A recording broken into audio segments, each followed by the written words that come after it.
We grew up in a household of five siblings, and Olivia being the oldest, me being the second oldest.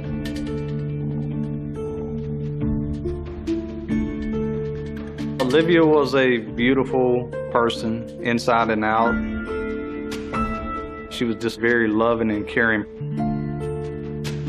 We're less than a year apart, so when I graduated, I moved out of my mom's house and moved with Olivia and her husband.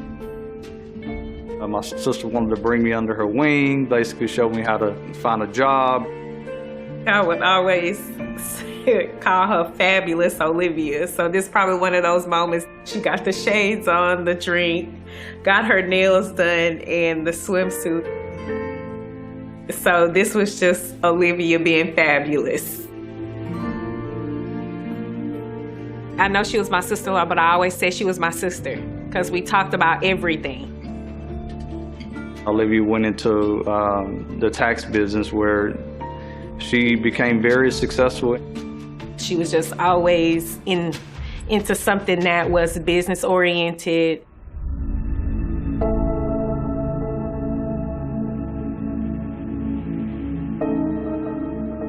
This is when Olivia first became a mom.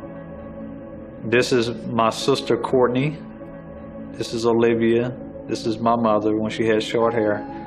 And this is Ariel. Mom looks so young. She looks so young. It was pretty cool growing up. We used to go camping a lot, going swimming, climbing trees and stuff like that. She always made sure that we had everything. Basically a kid's like fantasy.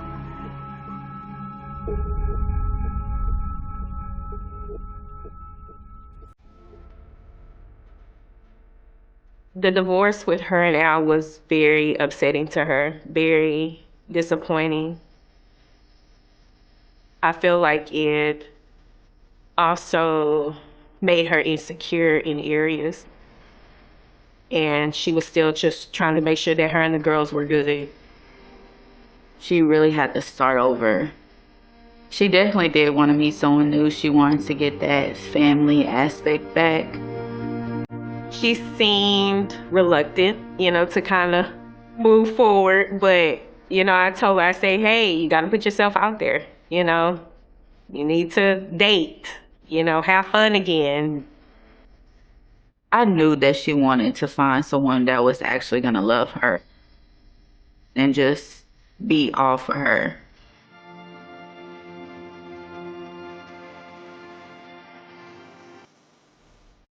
When I first heard the news that Olivia had met someone, I welcomed it because I want to see her happy. She always talked about how cute he was and he has a good job. He worked for the state of Texas as a prison guard. You would think that as a prison guard, they would be some type of protector for their families, for sure.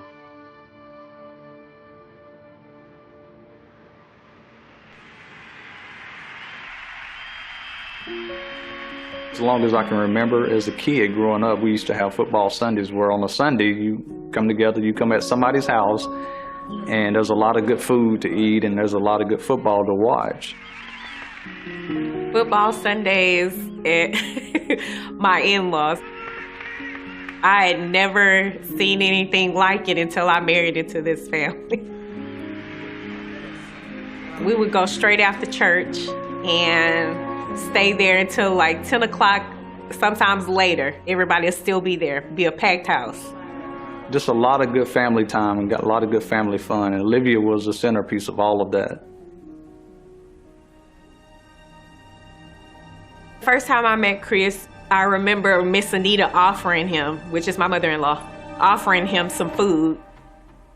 Olivia was sitting next to him, and he said, yeah, you can go fix me something to eat. He told Olivia to go and fix the food. And I just kind of brushed it off. I said, well, maybe he's just one of those guys, very old school. The first time I met Christopher, his whole dynamic was just off to me. When you talk to him, he comes off as arrogant. He is a know-it-all. And he used to tell me all the time, like, oh, I'm gonna marry your mom and all this stuff. And yeah, I would be like, no, you're not. Like, no, you're not. And I would run and tell my mom, like, no, you're not gonna marry this man. Please don't marry this man. Early on in their relationship, Olivia and Christopher Jones had went out to a local restaurant in Beaumont, Texas one night. There was a young lady that Christopher Jones had been dating before. He got upset and started an altercation with Olivia. We just happened to be there, and I guess this was a first date for them.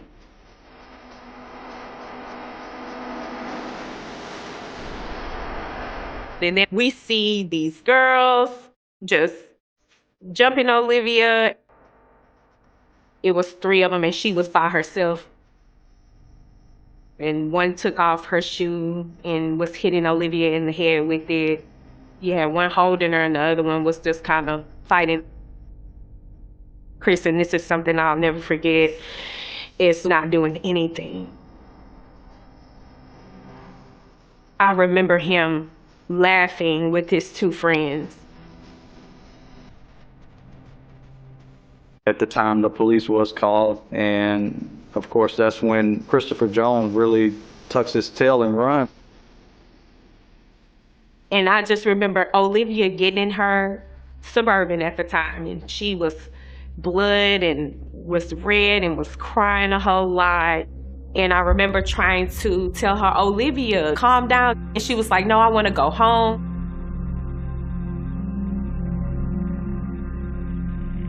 After the fight happened, I did contact Olivia. I said, you need to press charges. But Chris told her to not file a police report because he was working at the prison at that time. So he didn't want it to come back on him.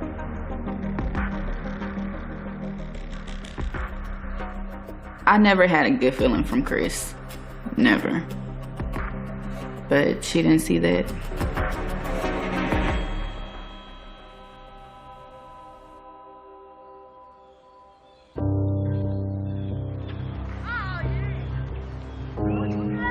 Myself, my wife, and my kids, and Olivia and her children were at a local park here in Beaumont, Texas.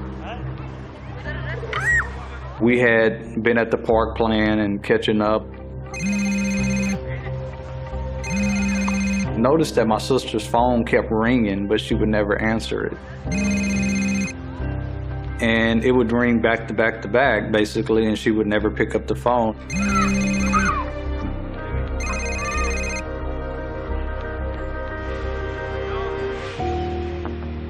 Olivia and her kids had got into her car, and all of a sudden we see a truck kind of fly into the parking lot. And I was like, well, who is this? And then I see Chris jump out the truck, leave his door open, and I see him punching her glass window. Like, he kept punching it, and at this point, Josh, he sees what's going on.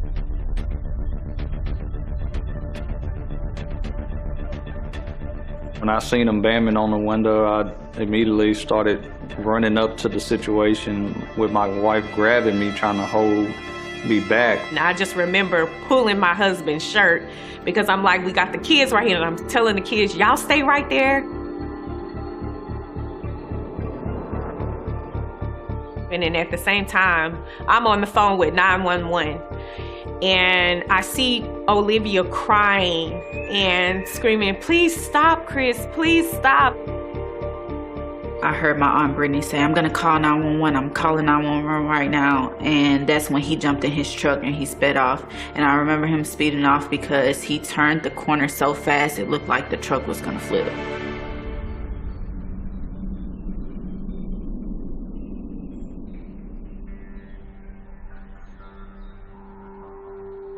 And at this point, my kids are hysterical. And I looked over and Yalia and Ariel weren't crying.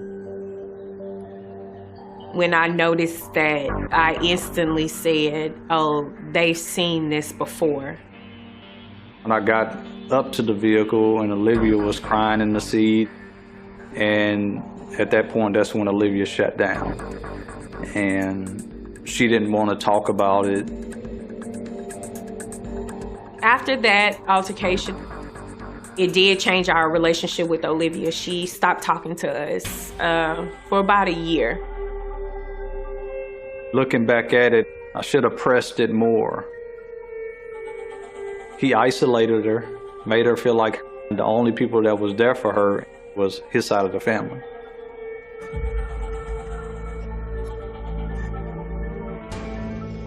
They didn't try to justify it.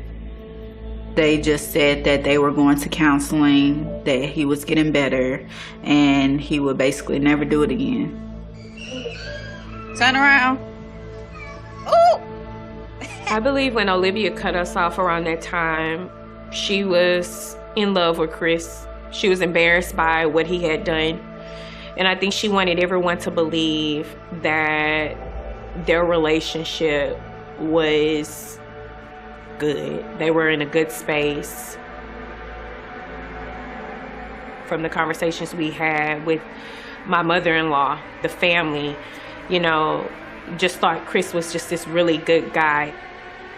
But me and Josh, my husband, we knew the truth, and we knew he had a dark side.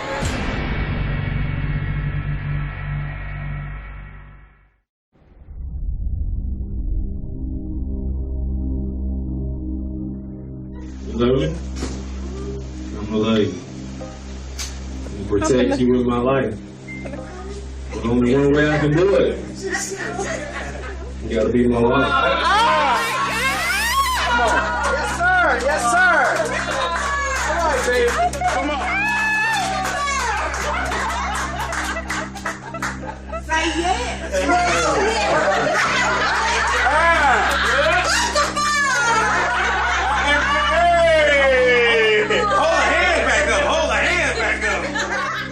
I just remember seeing on social media that he proposed to her and they got engaged.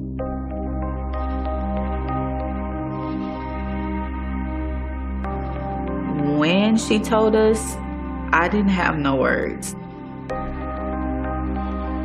I think she considered, you know, this will make sure my girls are taken care of. I didn't want him to be my stepdad, and I didn't want him in my life. Olivia told me about Ariel having her reservations. And like I told her, you have to listen to your child. But she felt like it was because Ariel didn't want to see her move on with someone besides her dad. As long as he made it seem like he was changing, that he was gonna make everything right, then she was gonna stick beside him. The Beauty and the Beast, but without the beast changing.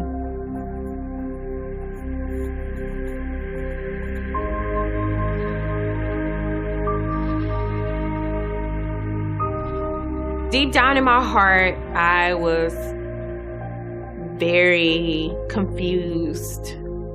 I was wondering, what is it about this man that she's so drawn to? Why does she feel like him controlling her is love? And I was honestly very frightened for her and the girls. I was very afraid.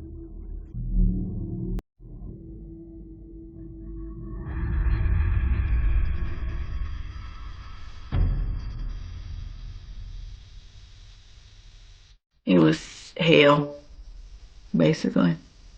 Chris definitely brought the prison to his house. He ran it like a prison. He oversaw it as a prison. So everything had to be done at a certain time, by a certain way.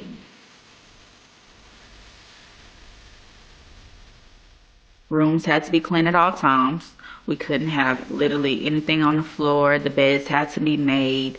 It couldn't have no wrinkles or anything in the comforter. Like, everything had to be straight, and like you had to literally take your hand and straighten out the blankets. Pillows had to be nice and neat. If we had the TV on, and if he didn't like what was on the TV, he'd either make us cut it off or he'd make us change it. If you weren't in the room during the day, the door had to be open. So that way, if anyone came down the hallway, they would see how nice and neat everything was. The dishes had to be done every night, washed. The floors had to be cleaned every night. The rugs had to be cleaned every night. And his number one rule was like, whatever happens in this house stays in this house. One day, my mom called me into the kitchen and I told her, hey, like, I'll be right there. And he actually whooped me with the belt because he said that I shouldn't talk to my mom like that. It was a very difficult situation to be in. I feel like people need to know what's going on, especially like your family. And if they know what's going on, then they can help you.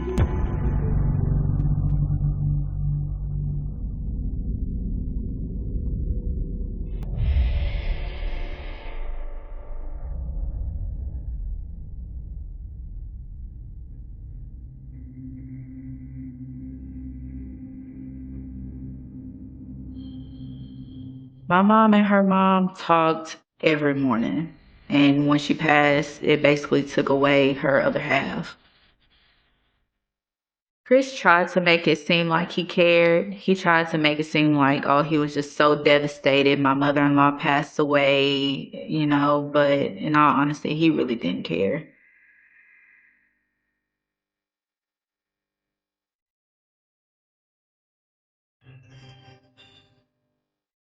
In our culture, and someone passed away, of course, everyone navigated to that house. And I just noticed that Chris was never there. After my mother-in-law passed away, we got really, really close. And I just remember she called me and I remember her whispering. And I said, why are you whispering? And she said, girl, because he got them cameras in there and I don't want him to hear what I'm saying. And I was like, huh? There were a total of 10 cameras. There were 2 in the front. Then they had one pointing towards the hallway right above the front door. He had another one in the corner of the living room, so you can see the full living room and the kitchen. Like every inch of the house was covered in cameras except for our bedrooms and the bathroom. That was just real creepy for me. You have no privacy, you know. Olivia can't have a decent conversation without, you know, him knowing about it. He could look at the cameras anytime he wanted to. He can also talk through the cameras and we can actually talk to him back. So if while he was at work and he seen that we were in a hallway or something, he can actually talk through it. And there were also night vision.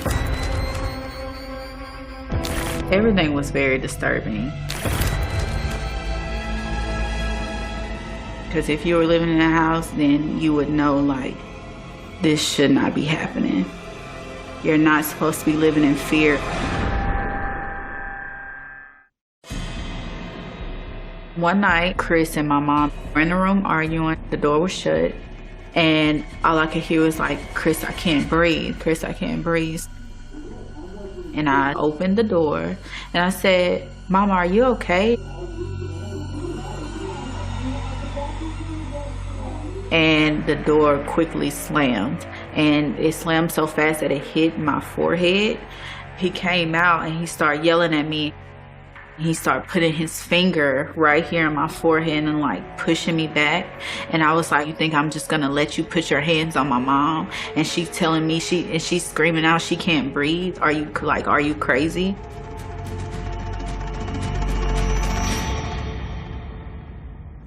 I said, Mom, are you really going to let him do this to you? Why are you doing this? Why are you allowing him to do this? And she basically said, Ariel, when I feel like enough is enough, then I'm going to leave. And I said, are you serious? You're really going to sit up here and let him continue to do this to you?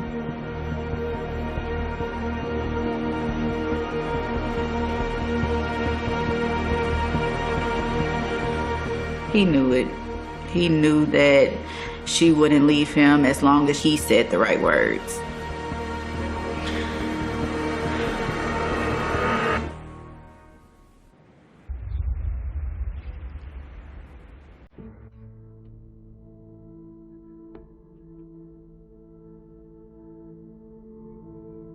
I didn't want them to get married. It took everything out of me not to object during the wedding.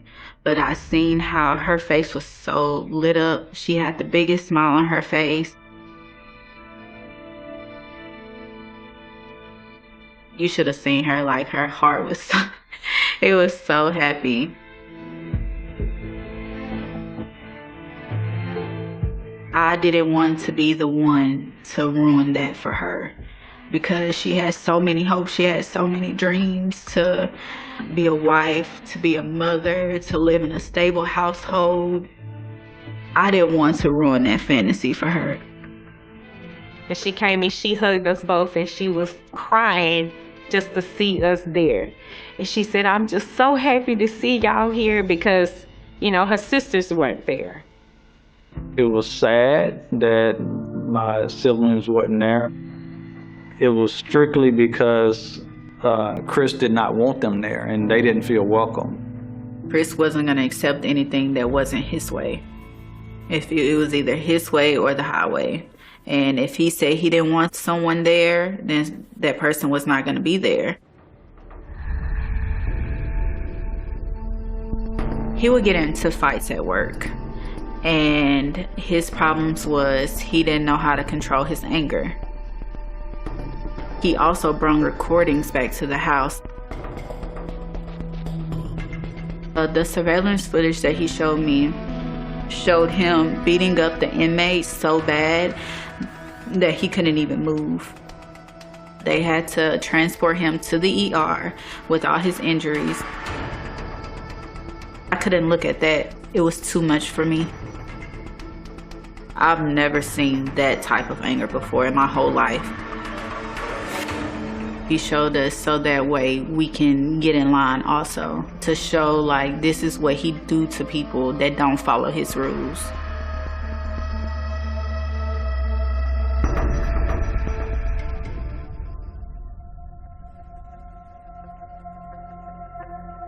Chris was having troubles with his job. He was on suspension. Olivia at that point had built up a clientele base where she had tons of clients utilizing her tax business. Seeing our family kind of struggle, it created an ambition within her for her to go out and want better in life. She definitely made probably 2-3 times more than he did. Olivia and Chris, what they did was start another business, which was a food truck business. So Olivia took the money that she earned and invested it into the food truck to get it up and going and get it running. And that way Olivia can continue to do what she was doing. The idea, I would say, was his. But she was the one that was doing all the work. She was the one going to buy the food, prep the food, make sure the labels and stuff was correct. She made it seem like he did all the work. When in reality, the only thing he did was load the truck and cook the food. That was it. He just had her by the collar and just whatever he wanted, she was gonna go do.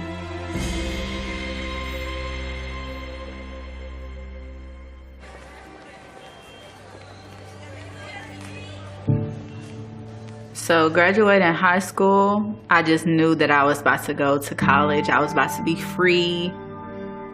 And I just had a big sigh of relief of me finally getting away from that house. But it also scared me because I had to leave them behind. Not only my mom, but my sister. That wasn't how things were supposed to go. And yeah.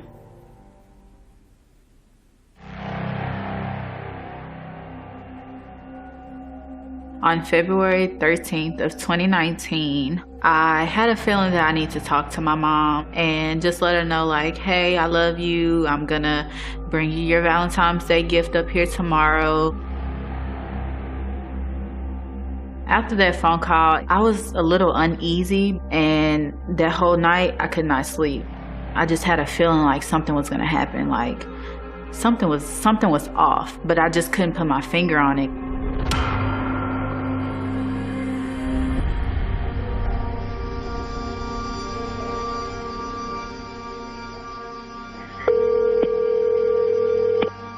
Beaumont 911, what is the address of your emergency?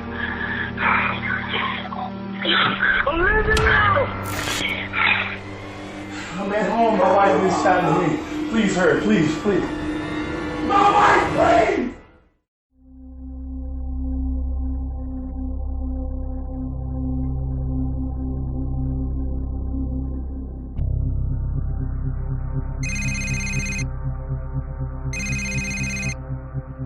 On February 14th, I got a call from Chris around 9:12 in the morning, and he was basically saying, hey, Ariel, something happened.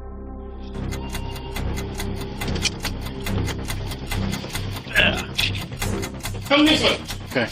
Please, come this way. This way, this way. Okay. Please. Olivia! Baby! Sir. Okay. Step back. Step back. What's up, Mr. Booker? I was like, is she okay? Like, what's going on? And he was like, Ariel, it don't look good. Yes. What happened? We had a disagreement. And I say, baby, if you're not working with me, you're working against me. I say, we've been doing this. My 19-year-old stepdaughter was 8. My 11-year-old was 1. I said, Olivia, if we can't get it together, we can't be together. Okay. We got several bleach. And I say, I just want a divorce. And her reaction was, and I've been saying this for quite some time. And her reaction was, if you don't want me, I'm gonna kill myself. And he said that she ran in the house and got the gun, and she put it up to her head, and she was telling him, if I can't have you, nobody can have you. We got a loaded gun on the side of the bed. We got a loaded shotgun in the corner where the video games is. And he said that when he was trying to get the gun, that it accidentally went off. I said, give me the gun. She like, I don't remember which hand. I'm like, give me that gun. What is you doing? Stop trying to scare me. I took it. So when you grabbed it, it went off? She yanked. I grabbed it and she yanked back. And the gun went off. Okay. The gun went off. All right. And I did the best I could. What's your last name? Jones.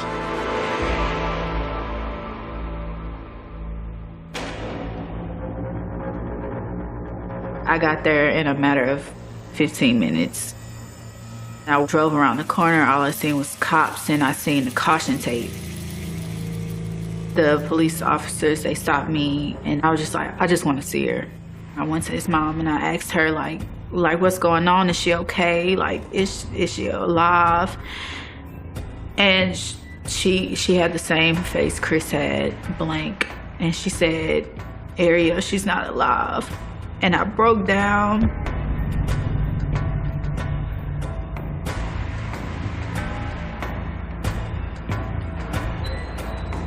I pulled up to a site that I thought I would never see, with police everywhere, with detectives everywhere, with crime scene tape everywhere. I pulled up to a nightmare.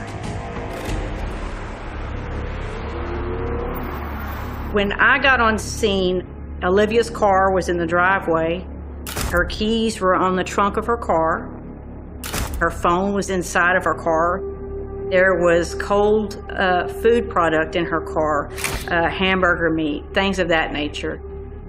There was a bouquet of flowers in the car that seemed to have been there for Valentine's Day. It seemed like she was in the middle of something that morning, and it got interrupted by this incident. We made our way through the house to find Olivia, and she was deceased in her bedroom. She was lying on the floor on her stomach, partially clothed. There was a great deal of blood. There was blood spatter. It wasn't until we rolled her over and saw an exit wound coming out of her left eye that we realized that the round had actually struck her in the back of the head. Something that we did notice throughout the home were cameras, surveillance cameras. So we were hopeful we would be able to get some information from those cameras. Absolutely nothing on that scene pointed to a woman that was suicidal or depressed or intending on taking her life that day.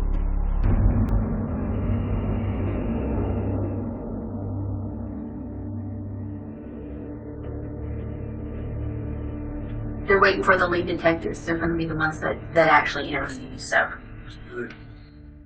We first met with Christopher Jones at the Beaumont Police Department. He agreed to speak with us, seemed very willing to do so, wanted us to know what he said had happened.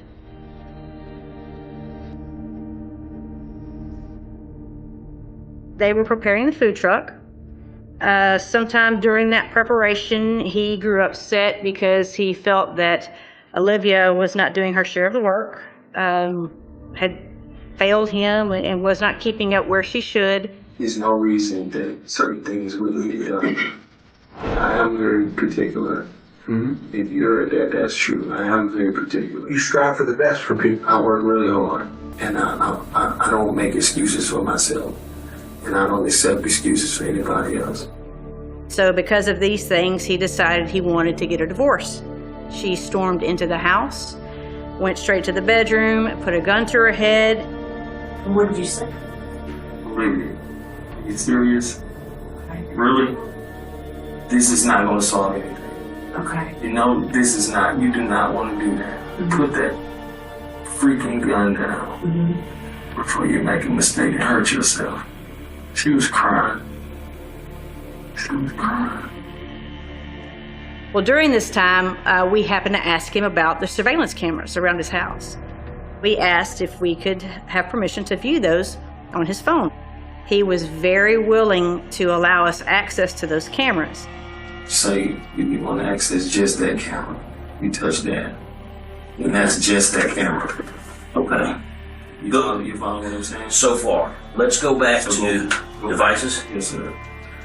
And everything is labeled. Carport, backyard, front door, back door, laundry room, inside garage, living room, kitchen. But the videos weren't there. Why would there be no recordings on that? I don't know. It should be. But like I said, the internet, you can go through days and it pretty much does, we shouldn't have bought that. You just keep, you can pick whatever day you want and it's never going to be consistent. That's why I say it was a waste of money. There was a change in Christopher's demeanor. He wouldn't look us in the eye. Well, I'm wanting desperately to find some video on here that corroborates what you're telling us, but almost all the videos start right after this event happened.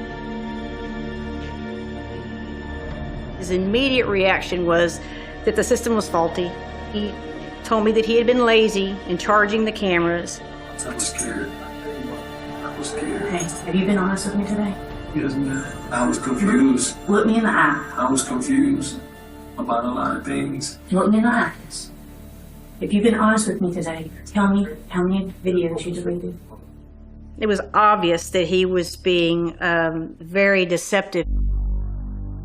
If I deleted those videos, I look guilty. Not if you say right now, or you just say a little while ago, I freaked out, I panicked, I did some stuff I shouldn't have done. Is that one of them? Yes. How many did you delete? I don't know, honestly. Okay. How many had he deleted?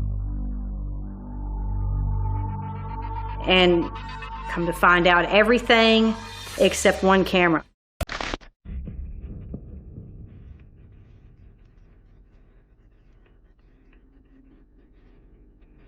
The only video that we saw around the time of the incident was the one showing that Olivia didn't go storming through the house. She didn't go to the bedroom. None of those things. She was actually in the kitchen, washing up, cleaning up from preparing food. Christopher was in the kitchen as well. He's the one that walked toward the bedroom first. He stopped in the hallway. When Olivia walked around to go toward the bedroom,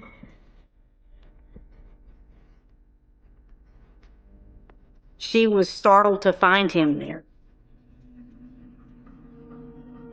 When that video ended,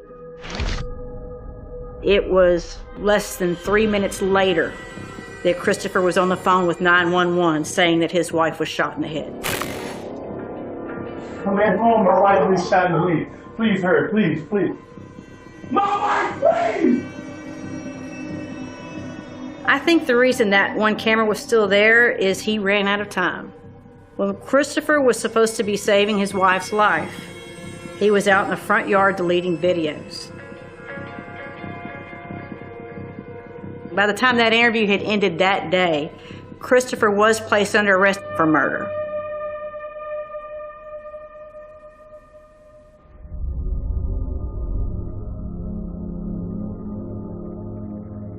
And there was several videos shown during that trial that showed him being an absolute monster to my sister. It was like a nightmare living that trial.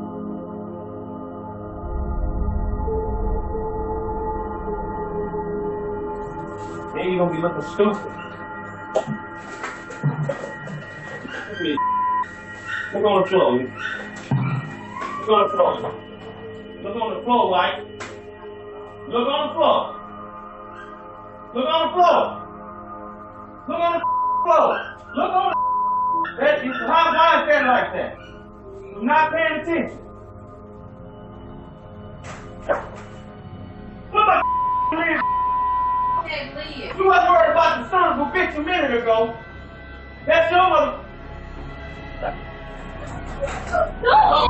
Look at me like that, bitch. I'm not playing with you, lazy. You want to do something, not enough? Give it here. You got all the goddamn answers. You don't do a goddamn thing around this right. This your ass, bitch. That's clean dish. That's clean. I didn't want to, they fell on the floor, so I didn't want to reuse them. You look at this. You don't pay attention what the you doing. You all over the place, Olivia. You ain't got the chance to claim no home. Food on the wall. Who you blaming now? Me. Harry don't live here. It's you. It's always been you. Once I seen the video footage, I was just filled with sadness, so much sadness. I felt guilt as to why didn't I see that? Why didn't I know that she was dealing with it was just this bad? You know, why didn't I say something when I could have? Typically, the victim will make excuses for the violent person. The victim will think that they can fix the violent person. And either way, they think that they're in love with the violent person. Once violence begins, it doesn't just stop. Act like you ain't got no patience. You want to have a kid? I'll about my kid. And I'm going to get emotional. It breaks your heart that she went through what she went through. It hurts to know that she, for whatever reason, could not remove herself from that relationship. And but for that, she would still be here today.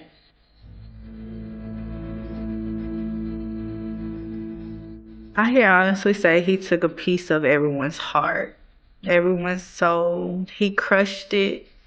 Every day I put on this ribbon, this purple ribbon, I put that ribbon on every day in remembrance of her. And it signifies domestic violence. So I wear it every single day. I love her and I miss her dearly. It's a nightmare.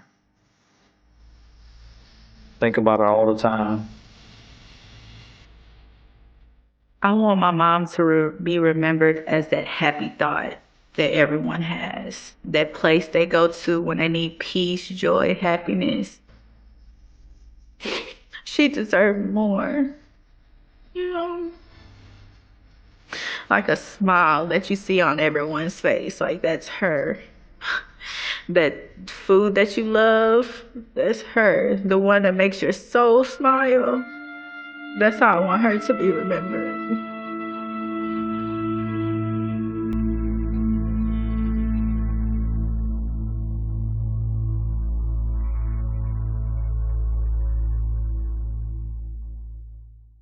The first calls did not sound unusual. A broken window. A home invasion. An elderly couple attacked in the middle of the night. California had seen crimes like that before.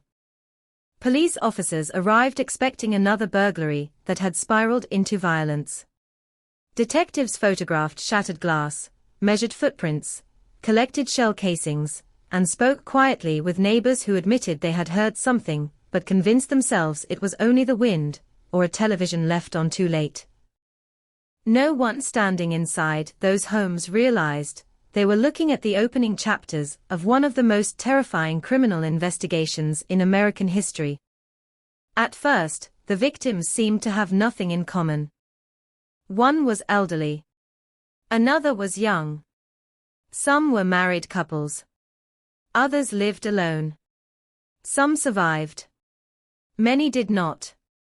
They came from different neighborhoods, different backgrounds, different generations. There was no obvious connection that investigators could use to build a profile. That absence of pattern became the pattern itself. As spring turned into summer in 1985, fear began spreading across California in a way few people had ever experienced. It did not move like a storm rolling over mountains, or a wildfire racing through dry hills. It spread quietly, carried by newspaper headlines, television broadcasts, whispered conversations between neighbors, and the growing realization that somewhere, someone was choosing homes almost at random. People started checking their doors twice before bed. Then 3 times. Parents who had once left bedroom windows open to let in the cool evening air now locked every window before sunset. Hardware stores struggled to keep deadbolts on their shelves. Outdoor lights stayed on until dawn. Families who had always slept in separate rooms gathered together, believing that somehow being close to one another could make them safer. Yet none of those precautions guaranteed anything. Because the man responsible did not follow rules. He did not stalk a particular type of victim. He did not remain inside one city. He did not kill using one weapon. He adapted. He watched. He waited. And then he disappeared back into the darkness before sunrise. For detectives, every new crime scene seemed to erase what they thought they knew. A gun in one attack. A knife in another. A hammer. A tire iron. Objects found inside the victims' own homes. Nothing appeared consistent except the extraordinary violence left behind. Every investigation begins with a question. Who benefits? Who knows the victim? Who had a reason? Those familiar questions failed almost immediately. These victims were strangers. Their families were strangers. Their neighborhoods were strangers. The crime stretched across hundreds of miles, crossing county lines and forcing police departments that rarely worked together to share information they had never imagined would be connected. At first, they believed they were chasing burglars. Then perhaps copycats. Then maybe several unrelated killers. Only much later did investigators begin to understand they were following the footprints of one man. By then, California had already changed. Night no longer belonged to ordinary people. It belonged to fear.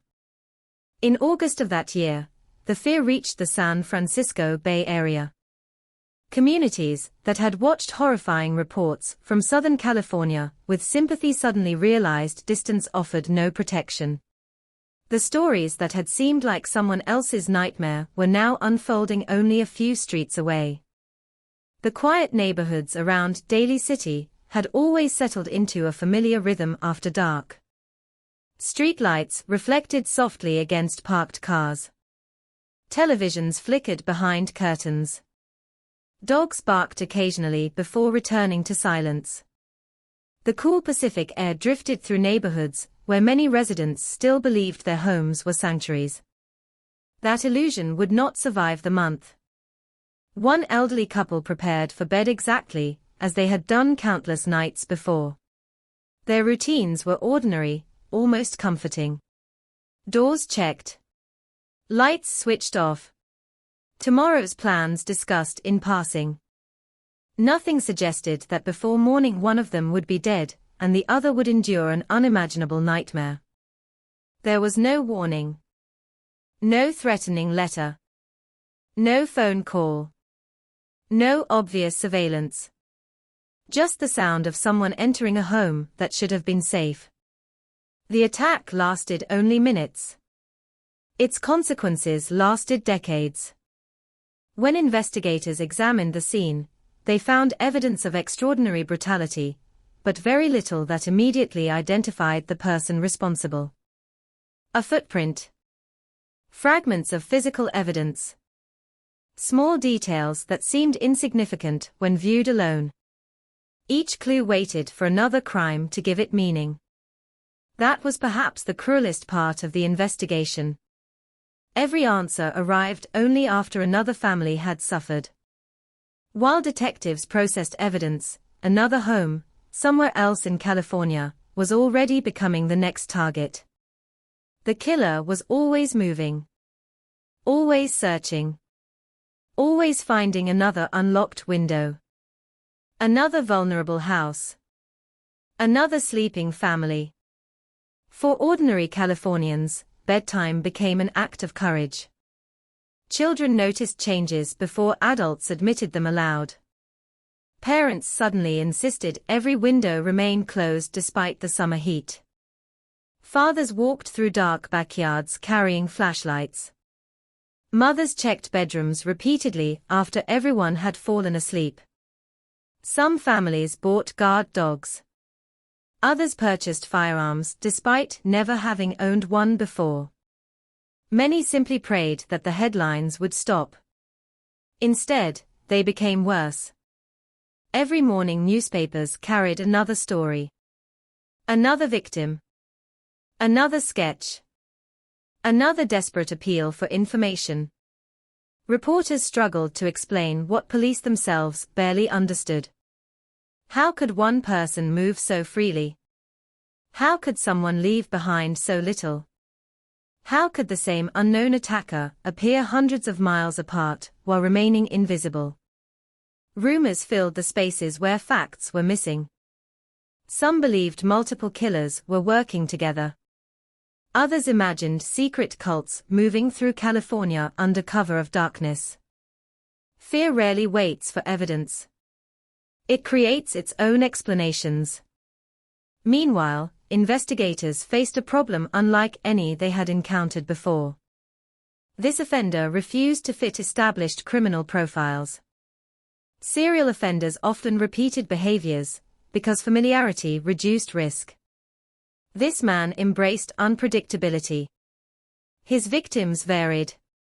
His weapons varied. His methods varied. Even the locations appeared random. What remained consistent was the timing. Late at night. Early morning. The hours when exhausted people slept most deeply and neighborhoods were silent enough for broken glass to echo across empty streets. Yet even then, many witnesses heard nothing. Or thought they heard nothing. The human mind has a remarkable ability to explain away strange sounds in the middle of the night. A cat knocking something over. Branches scraping against windows. A neighbor arriving home late. By sunrise, those harmless explanations sometimes gave way to scenes investigators would never forget. Behind every police photograph stood a family whose life had been divided into two parts. Before that night, after that night. The headlines eventually gave the unknown attacker a name. The Night Stalker. It was a name that captured public imagination almost instantly, transforming an unidentified criminal into a figure that seemed larger than life. But behind that nickname was not a monster emerging from myth. He was a human being making deliberate choices. Every broken window, every stolen life, every traumatized survivor, every grieving family. Those choices belonged to one person. Remembering that truth matters, because legends can unintentionally overshadow reality. The reality was not mysterious. It was devastating. Children lost parents. Spouses lost partners. Entire communities lost the simple confidence that home was the safest place in the world. Years later, survivors would still remember ordinary details from those nights with astonishing clarity. The smell of cool air drifting through an open window. The glow of a bedside clock. The weight of silence moments before everything changed. Trauma has a way of preserving the smallest fragments while blurring everything else. Those fragments became testimony. Those testimonies became evidence. And that evidence would eventually help investigators assemble one of the most complex serial murder cases in California history. But in those early months, no one knew how the story would end. Police did not know they were chasing a killer whose crimes stretched across the state. Journalists did not know they were documenting history. Families did not know they would become part of one of America's most infamous criminal investigations. And somewhere, while detectives compared reports and technicians dusted for fingerprints beneath harsh fluorescent lights, the man responsible was already searching for another neighborhood, another unlocked door, another family ending what they believed was just another ordinary day. The greatest danger was not that people failed to recognize him. The greatest danger was that, in 1985, he could have been almost anyone walking quietly through the California night. California, in 1985, was a place of contradictions. It was a land where sunshine sold dreams to millions, where postcards showed endless beaches, palm trees swaying beneath blue skies, and the Golden Gate Bridge disappearing into ribbons of morning fog. Tourists arrived believing they had entered a place where the future had already begun. Technology was growing. Hollywood shaped culture around the world. Silicon Valley was quietly laying the foundation for an entirely new era. Yet when the sun disappeared beyond the Pacific, California became something else. Long before smartphones, home security cameras, GPS tracking, and DNA databases transformed criminal investigations, the state relied on something far more fragile. Trust. People trusted that their neighborhoods were safe. They trusted that a locked front door was enough. They trusted that if something terrible happened, the police would know where to begin. In 1985, many of those assumptions still felt reasonable. Residential streets throughout Los Angeles, Orange County, Ventura County, and the San Francisco Bay Area settled into familiar rhythms every evening. Children rode bicycles until the streetlights flickered on. Neighbors chatted across front lawns while sprinklers hissed softly over patches of green grass. Families gathered around television sets to watch the evening news before preparing for work and school the next morning. It was an ordinary life, built from ordinary routines. And ordinary routines often create a comforting illusion of permanence.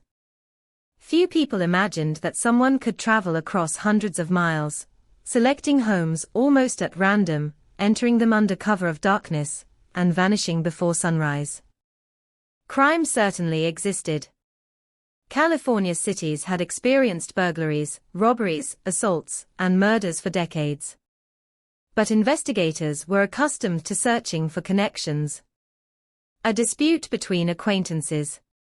A jealous partner. Financial motives. Gang rivalries. Organized crime. Even serial offenders often displayed recognizable patterns that allowed detectives to narrow their search. Richard Ramirez would challenge nearly every assumption investigators depended upon. He did not hunt within a single neighborhood. He crossed county lines with ease. He attacked elderly couples, young women, men living alone, families with children, and people from different ethnic and economic backgrounds. Sometimes he stole valuables. Sometimes he stole a car. Sometimes he left with almost nothing. Sometimes he sexually assaulted survivors. Sometimes he killed immediately. Sometimes he lingered inside homes, forcing victims to endure unimaginable terror before disappearing back into the night. His unpredictability became one of his greatest advantages. The California of 1985 unintentionally provided countless opportunities for someone willing to exploit vulnerability. Many homes still relied on simple window locks. Sliding glass doors could often be forced open. Motion-sensitive exterior lighting was uncommon. Home alarm systems existed, but they remained expensive enough that many middle-class families considered them unnecessary luxuries. Video surveillance was almost non-existent in residential neighborhoods. There were no doorbell cameras silently recording every visitor. No cloud storage preserving evidence. No neighborhood social media groups warning residents in real time. If someone entered a backyard after midnight, there was a good chance nobody would ever know. Even forensic science was very different. Today, a single drop of blood or a strand of hair may quickly connect a suspect to multiple crime scenes through DNA analysis.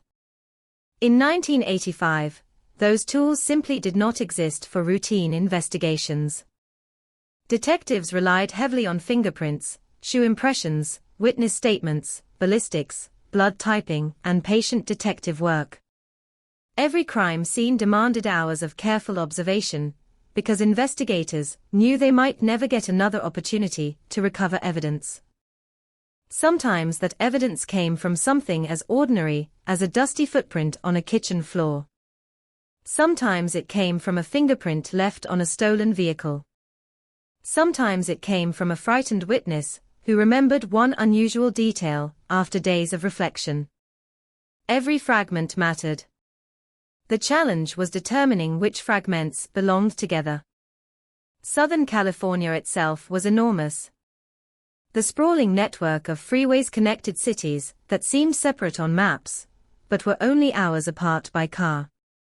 A determined offender could commit a crime in one county, drive through the night, and wake up in another community where nobody had heard the latest news report.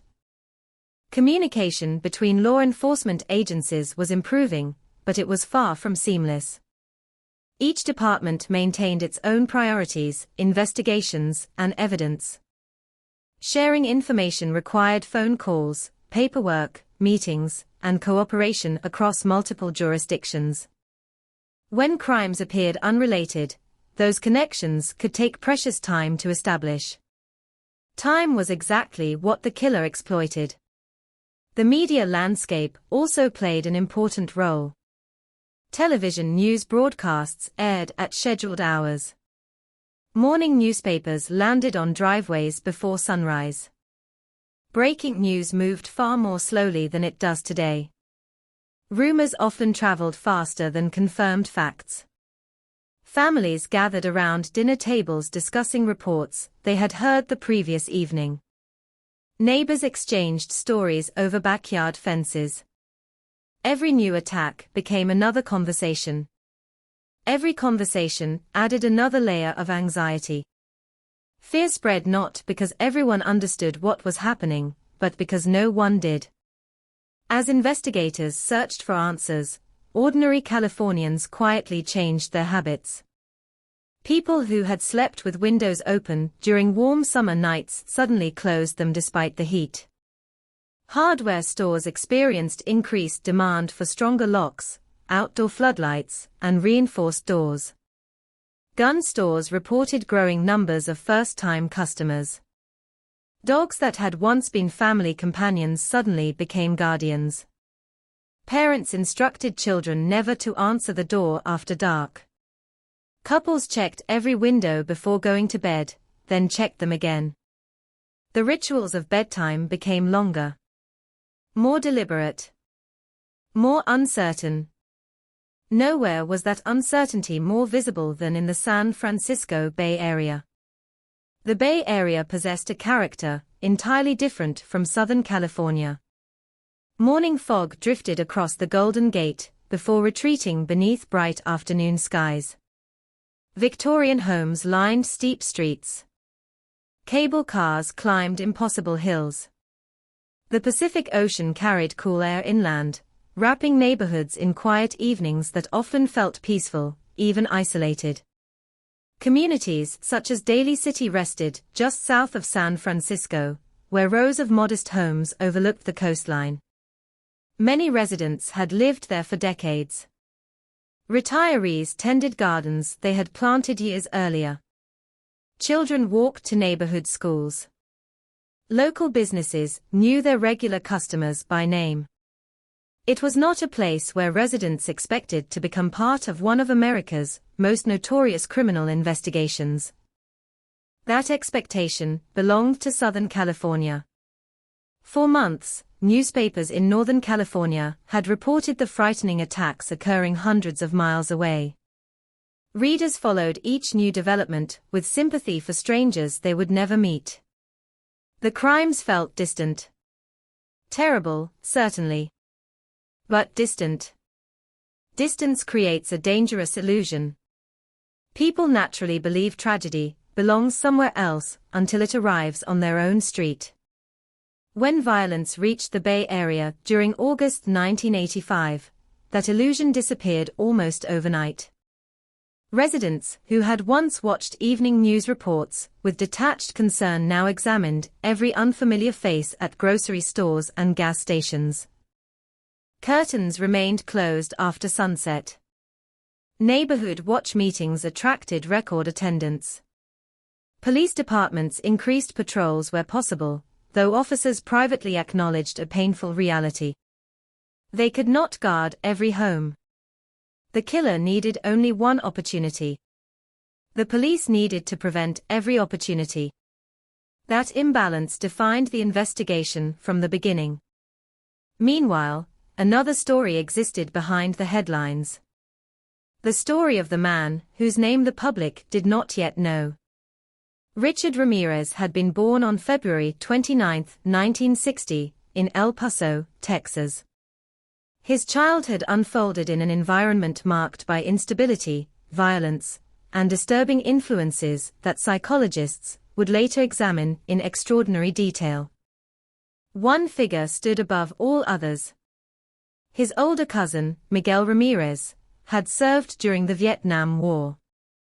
When he returned home, he reportedly shared graphic stories of violence with the young Richard. He displayed photographs from the war and spoke openly about acts of brutality. In one traumatic incident, Miguel fatally shot his own wife during an argument while Richard was reportedly present.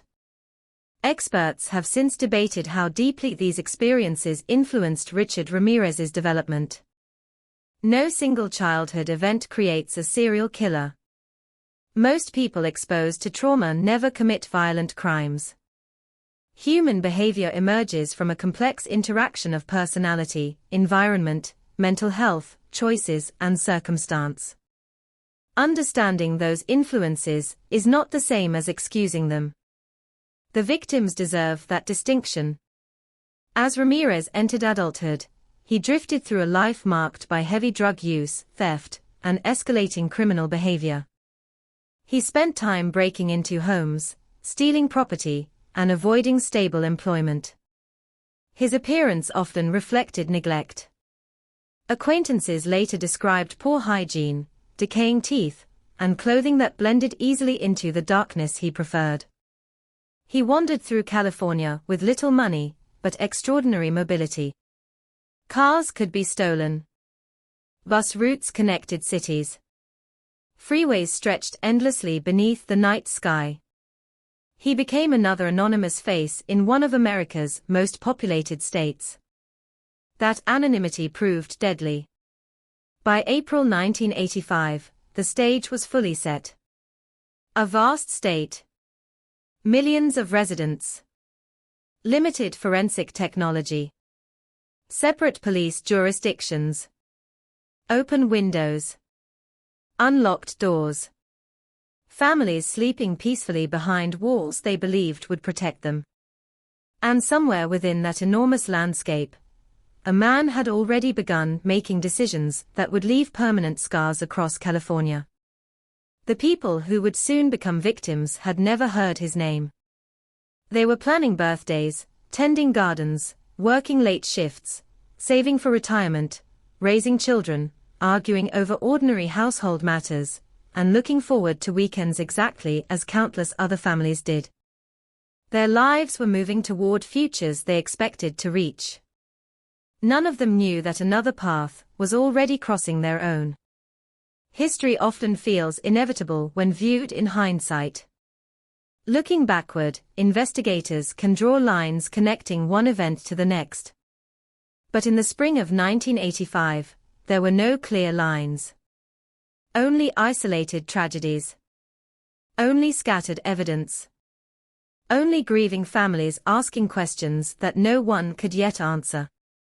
Somewhere in California, another night was beginning. Another neighborhood was turning off its lights.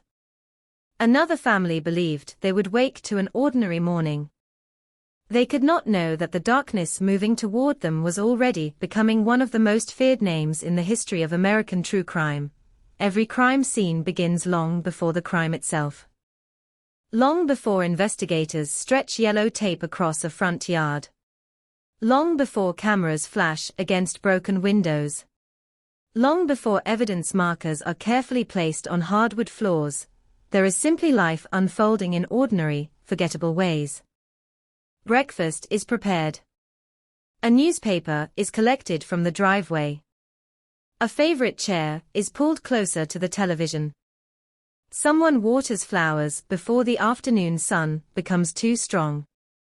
Someone calls a daughter just to ask how the grandchildren are doing. Someone promises to see a friend next week. Those ordinary moments rarely make history. Yet they are the moments that matter most, because they remind us that every victim was first a person with routines, relationships, hopes, and responsibilities. They were never names on a police report. They were never simply numbers in a courtroom. They were individuals whose lives intersected with an extraordinary act of violence through no fault of their own. When people remember the crimes committed during the spring and summer of 1985, they often remember the nickname that dominated newspaper headlines. The Night Stalker. It became one of the most recognizable labels in American criminal history. But that nickname has always carried a risk. It can overshadow the people whose lives were forever changed. The true story begins with them. Many of the victims had never met one another. Some lived in busy suburban neighborhoods. Others resided on quiet residential streets, where nearly every neighbor knew each other's names. Some were retired after decades of work. Others were still raising families or building careers. They represented different ages, different ethnic backgrounds, different incomes, and different communities across California. Their only shared characteristic was circumstance. They happened to be home. For investigators, this presented one of the greatest challenges of the case. Traditional homicide investigations often begin by examining the victim's personal life. Detectives speak with relatives, friends, co-workers, and neighbors. They search for conflicts, financial disputes, former partners, or anyone with a motive to cause harm. In these cases, those familiar paths repeatedly led nowhere. There was no meaningful connection between the victims. No shared workplace. No shared social circle. No common neighborhood. No pattern that immediately explained why one home had been chosen while another nearby remained untouched. That randomness intensified the fear felt throughout California. People could understand targeted violence, even if they feared it. Random violence was different. It suggested that anyone might become the next victim. Among those whose lives were shattered were elderly couples, who had spent decades building quiet retirements together. Their homes reflected years of shared memories. Photographs rested on shelves beside family heirlooms. Gardens had been carefully maintained season after season. Neighbors described them as dependable people, who rarely missed community gatherings or family celebrations. Their evenings followed familiar routines developed over many years. Dinner, television, conversation, bedtime. Those routines offered comfort, because they were predictable. Nothing about the evening suggested it would become the last one they would ever share. Elsewhere, younger victims were planning futures that suddenly disappeared. Some had careers still unfolding. Others were raising children, or looking after aging parents. Friends remembered birthdays, vacations, small acts of kindness, and conversations that suddenly became their final memories. These recollections later formed an important part of the investigation. Not because they identified the offender, but because they reminded detectives that every case file represented a family waiting for answers. Survivors carried burdens that could not be photographed. For many, physical injuries eventually healed. Psychological wounds proved far more enduring. Several survivors later described losing the simple confidence that home was a place of safety. Bedrooms became reminders rather than places of rest. The sound of an opening window, footsteps outside, or unexpected noises during the night could trigger overwhelming fear years after the attacks. Some moved away from homes they had loved for decades. Others remained, determined not to surrender their lives to fear, even while acknowledging that nothing ever felt quite the same again. Families also faced a different kind of loss. Parents buried adult children. Children buried parents. Spouses found themselves suddenly navigating ordinary tasks alone. Birthdays became anniversaries of absence. Holiday gatherings carried empty chairs. Photographs gained new meaning because no new memories could ever replace them. In August 1985, that grief reached the San Francisco Bay Area. Communities that had watched the growing crisis from a distance suddenly discovered that they were no longer observers. They had become part of the story. One of the attacks that deeply affected the region occurred in Daly City, just south of San Francisco. An elderly couple, who had spent years building a peaceful life together, prepared for another ordinary night. Neighbors later described the area as quiet and stable, the kind of neighborhood where evening lights gradually disappeared one house at a time. Nothing seemed unusual. Nothing suggested extraordinary danger.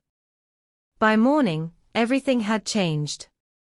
The husband was fatally wounded during the attack. His wife survived under circumstances that left profound physical and emotional trauma. For investigators, the scene demonstrated a level of violence already becoming familiar from similar crimes farther south. For the local community, it shattered assumptions that such horrors belonged somewhere else. News traveled quickly. Residents checked on elderly relatives. Adult children urged parents to replace locks and install brighter outdoor lighting. Community meetings grew larger. Police departments increased public outreach, encouraging residents to report suspicious activity without hesitation. People who had once greeted unfamiliar faces with casual friendliness became noticeably more cautious. Trust gave way to vigilance. Behind every public safety announcement stood families struggling to understand why these crimes had happened.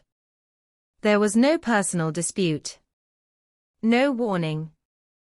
No obvious reason. That absence of explanation often complicated the grieving process. When violence appears random, survivors frequently search for meaning that simply does not exist. Counselors working with victims' families later emphasized that no household decision could fully account for what had happened. An unlocked window did not cause the attack. An open curtain did not invite violence. Responsibility rested entirely with the individual who chose to commit these crimes. That distinction remains important today. Too often, discussions surrounding violent crime drift toward questions about what victims could have done differently. Investigators repeatedly reminded the public that the blame belonged solely to the offender. The victims were living ordinary lives. As the investigation expanded, detectives spent countless hours speaking with surviving victims. These interviews required extraordinary patience. Trauma affects memory in complicated ways. Some details remain vivid. Others become fragmented. A survivor might remember the smell of the night air entering through a broken window, but struggle to estimate the passage of time. Another might clearly recall a voice yet remain uncertain about the sequence of events.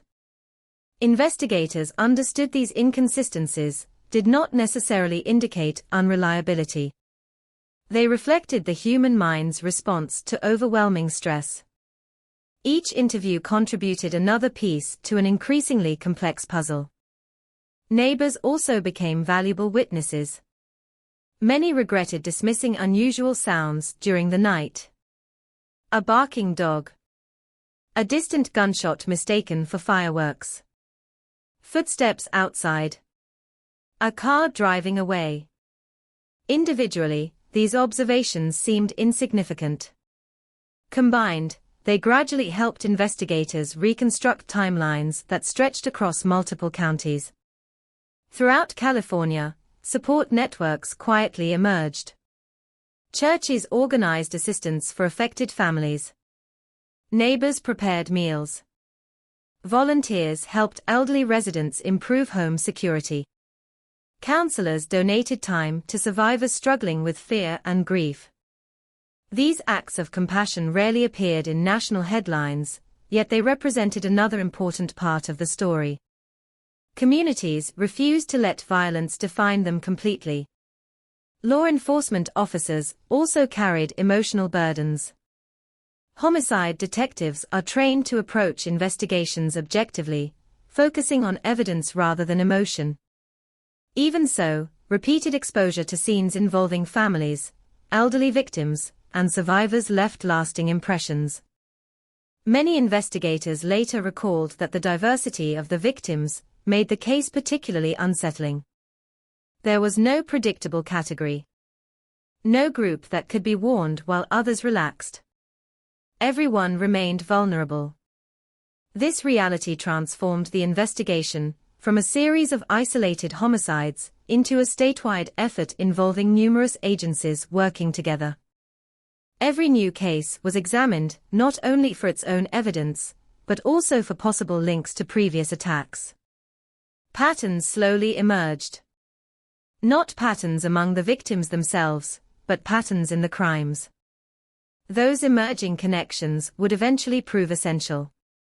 Yet during the months when fear spread most rapidly, the victims and their families lived with uncertainty that extended far beyond the initial violence.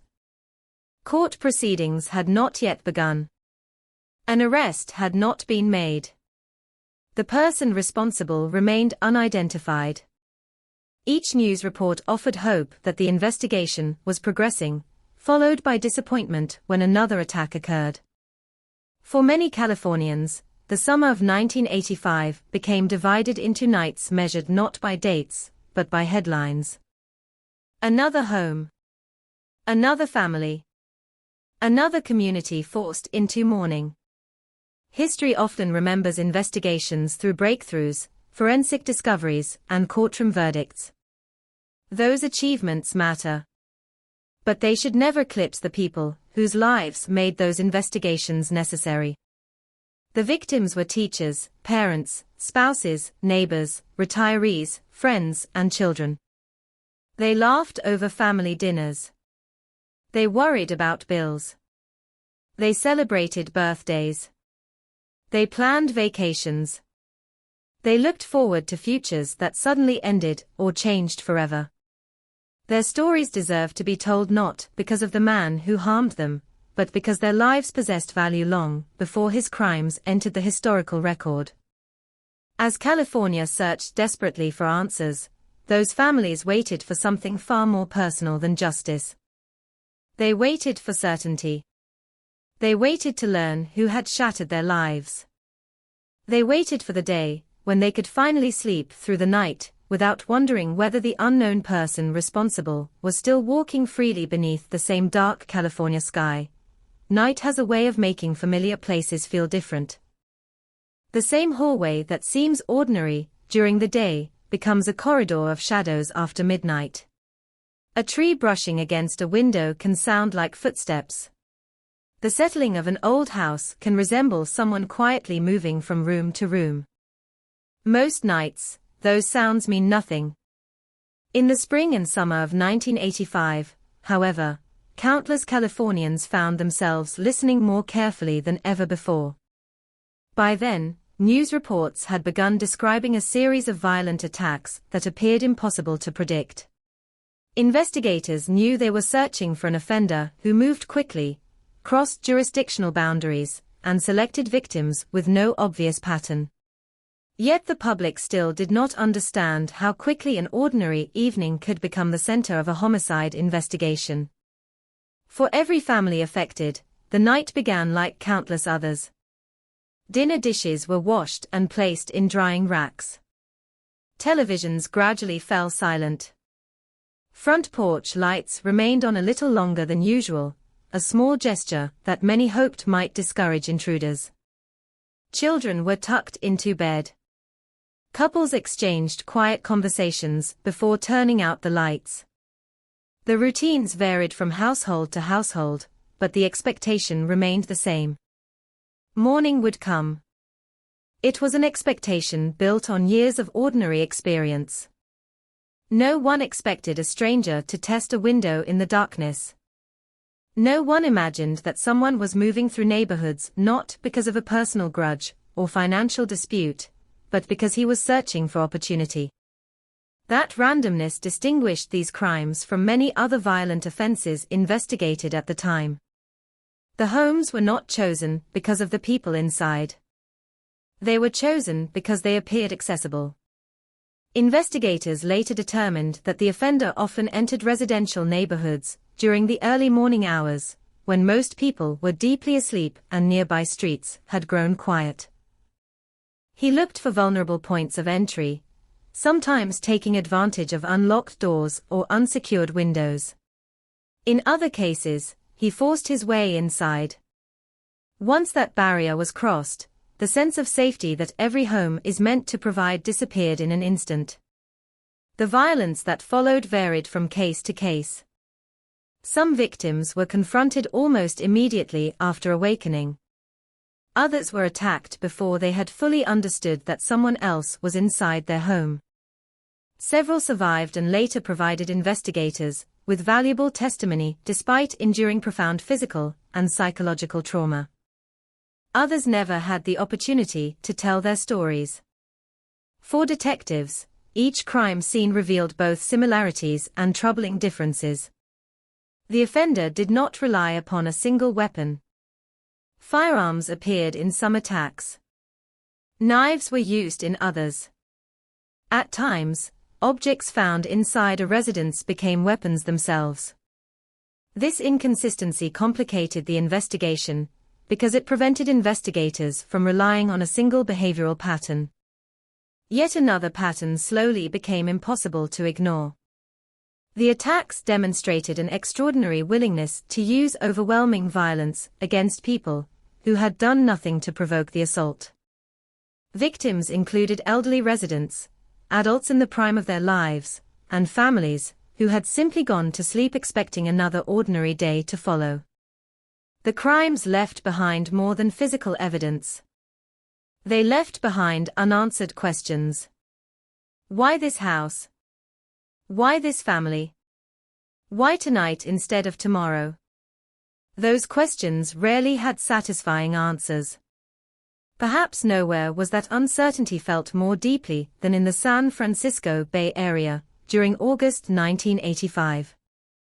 For months, residents in Northern California had watched developments in Southern California with growing concern.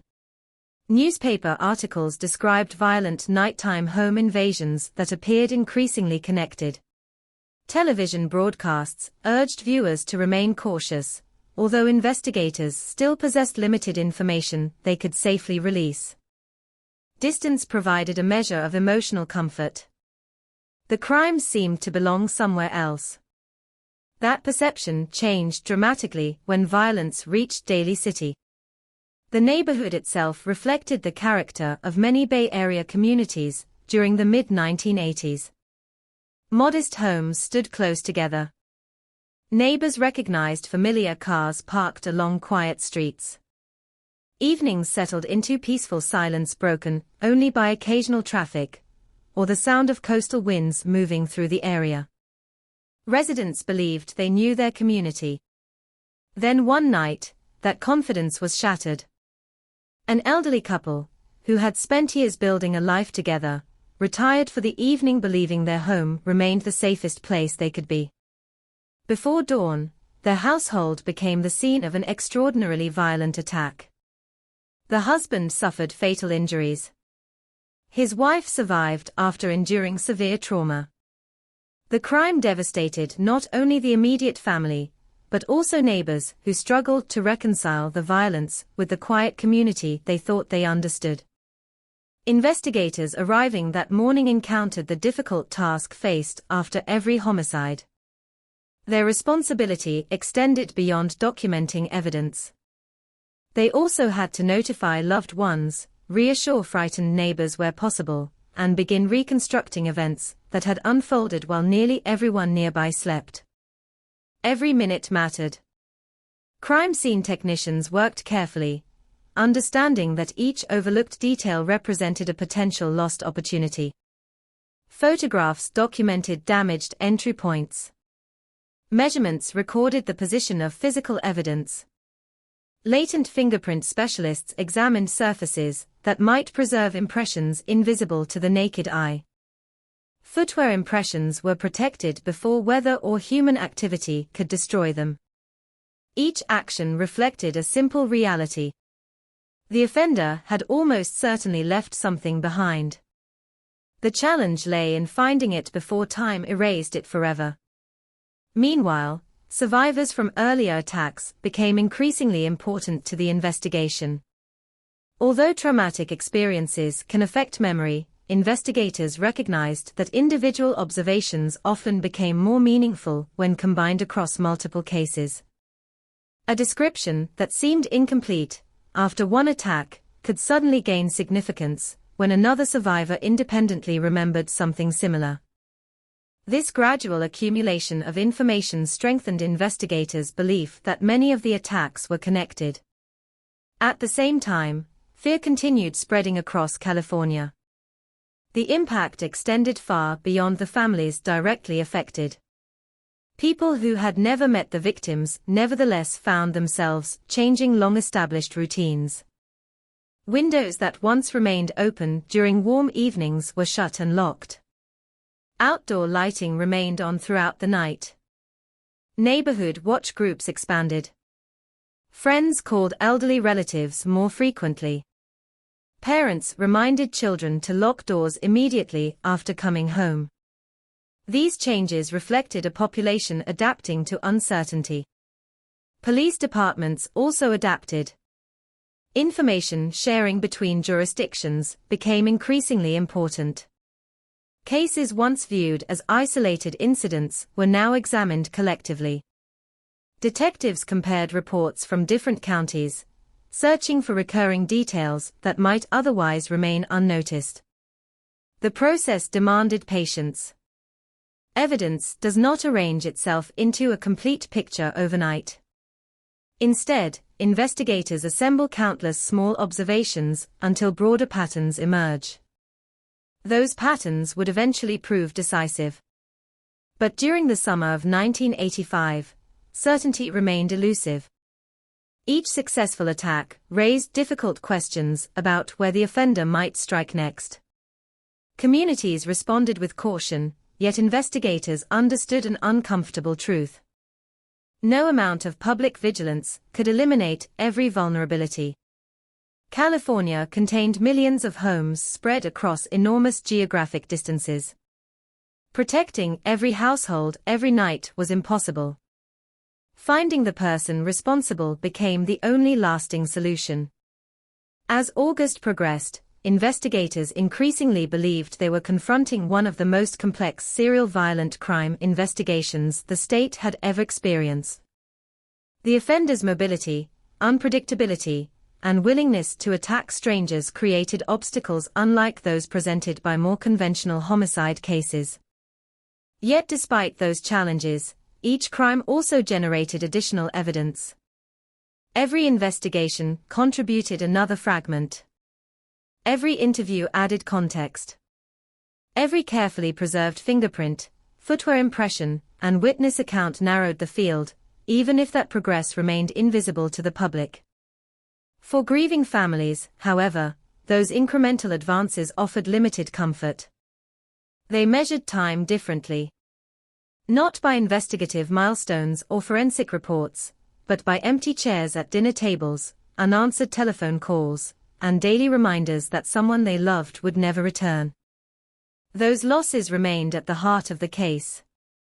The investigation sought not only to identify the offender, but also to restore a measure of justice for people whose lives had been irreversibly changed. As detectives continued comparing evidence from crime scenes stretching across California, they began to realize that the scattered pieces of the puzzle were no longer isolated. They were beginning to fit together. The next stage of the investigation would depend not on chance, but on painstaking forensic work, interagency cooperation, and the determination of investigators who refused to allow the trail to grow cold. In every major criminal investigation, there is a moment when the chaos begins to take shape. At first, there is only confusion. A frightened phone call. A police cruiser arriving under the glow of streetlights. A family member standing outside a home, unable to understand why officers are asking questions. A crime scene filled with unanswered questions. The first hours after a violent crime are often the most important, because investigators know that time is working against them. Evidence disappears. Memories change. Weather affects physical traces. Ordinary activity can unintentionally destroy details that may later become the key to solving a case. In 1985, investigators faced that challenge without many of the modern tools considered standard today. There were no advanced DNA databases capable of identifying a suspect from microscopic biological evidence. There were no neighborhood surveillance cameras capturing movements from every street corner.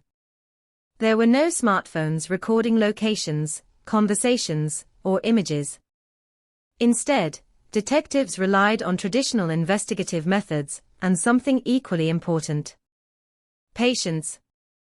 The crime scenes connected to Richard Ramirez presented investigators with a difficult contradiction. They contained signs of violence, yet the offender often appeared to leave behind very little that immediately revealed his identity. The attacks seemed chaotic. But detectives understood that even chaotic actions leave patterns. Every movement creates evidence. Every decision creates a trace. The challenge was learning how to recognize those traces. At each scene, investigators began with the same fundamental questions. How did the offender enter? How long was he inside? What did he touch? What did he take? What did he leave behind? The answers were rarely simple. A damaged window could reveal a method of entry. A misplaced object could indicate movement through a room. A footprint could suggest height, weight, or direction of travel. A shell casing could connect a firearm to other crimes. A witness statement could transform an isolated incident into part of a larger pattern. Individually, these details might appear insignificant. Together, they could become a roadmap. One of the most important discoveries investigators made involved footwear impressions. At several crime scenes, investigators recovered impressions that appeared to come from the same distinctive type of shoe.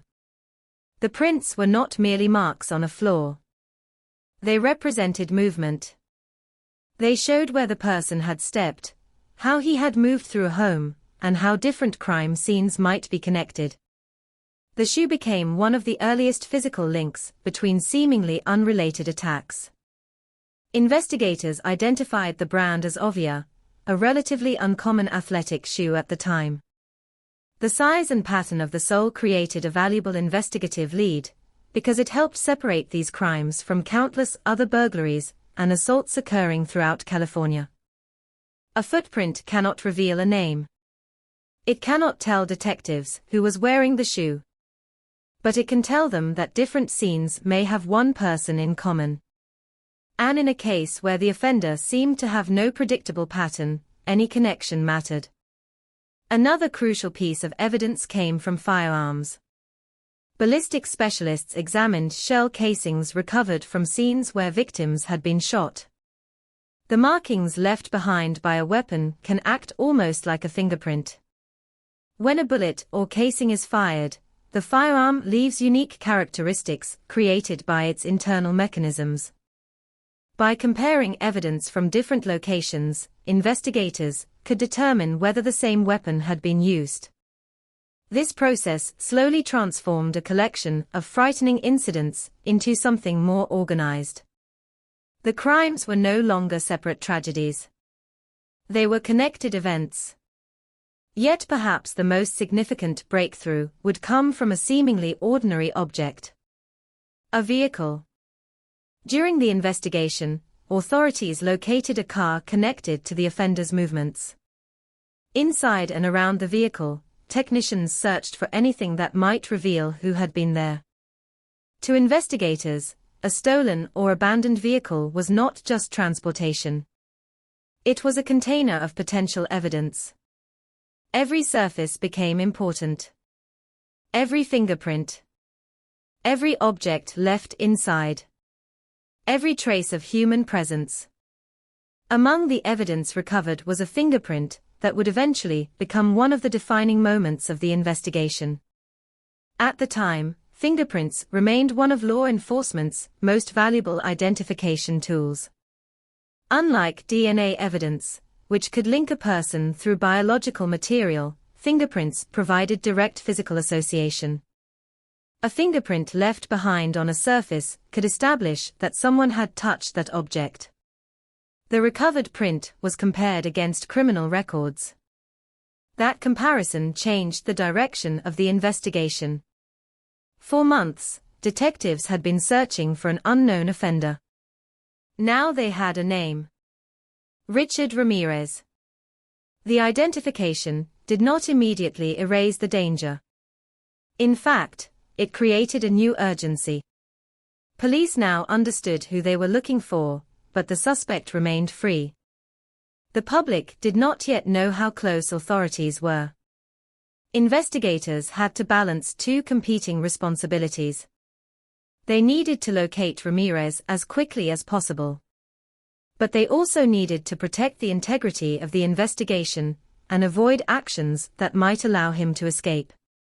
The discovery of his identity transformed the investigation from a search for an unknown attacker into a race against time. While detectives reviewed records connected to Ramirez, they began reconstructing his movements. Where had he lived? Who knew him? Where had he traveled? What vehicles had he used? What crimes might be connected to him? Every answer generated new questions. The investigation expanded rapidly. Multiple law enforcement agencies across California worked together, sharing information that previously might have remained separated by jurisdictional boundaries. The scale of cooperation reflected the seriousness of the case. This was no longer a single city's problem. It was a statewide emergency. Meanwhile, the public remained largely unaware of the progress being made behind closed doors. Many Californians continued living with fear. They continued checking locks. They continued watching the news. They continued wondering whether the person responsible was still nearby. The contrast was striking. Behind the scenes, investigators were closing the distance. Outside, communities still felt vulnerable. The suspect's identity created another challenge. How do you find someone when the entire state is searching? The answer depended on communication. Once investigators knew who Ramirez was, authorities began preparing to release information to the public. The decision carried enormous consequences. A photograph could generate thousands of tips. It could also trigger panic. But investigators believed public assistance was necessary. They needed everyone looking for the same person. The investigation had reached a turning point. For months, the offender had controlled the pace of events. He selected locations. He chose victims. He disappeared before police could arrive. Now, for the first time, law enforcement had changed the balance. The search was no longer happening in darkness. The unknown figure had become a real person. A face. A name. A history. Yet even as investigators moved closer, they remained aware of something important. The case was never only about identifying a suspect. It was about the people who had suffered. The families waiting for answers. The survivors carrying memories they never wanted. The communities trying to recover their sense of safety. The evidence mattered because behind every fingerprint, every footprint, and every photograph was a human story. A life interrupted. A family changed. A community shaken. The investigation had finally found its direction. But the most dangerous moment was still ahead. Because knowing the identity of a suspect and bringing that person into custody are two very different things. And Richard Ramirez was still somewhere outside the walls of a police station. Still free. Still moving through California. Until the moment when investigators and the public would finally come face to face with the man whose crimes had created months of fear. Before investigators knew his name, they knew only the aftermath. They knew the broken windows. They knew the frightened survivors. They knew the families standing outside their own homes, waiting for answers that could not come quickly enough. But a crime investigation rarely begins with certainty. It begins with uncertainty. In the early stages of the case, detectives faced one of the most difficult situations imaginable, a series of violent crimes without an obvious connection. The first challenge was determining whether they were even looking for the same person. A murder in one city does not automatically belong to a murder in another. A burglary in one county does not automatically connect to a violent assault hundreds of miles away. Every police department had its own cases, its own evidence, and its own investigators trying to understand what had happened. At first, some detectives believed they might be dealing with multiple offenders. That possibility was not unreasonable. California was a massive state. Millions of people lived across its cities and suburbs. Thousands of crimes occurred every year.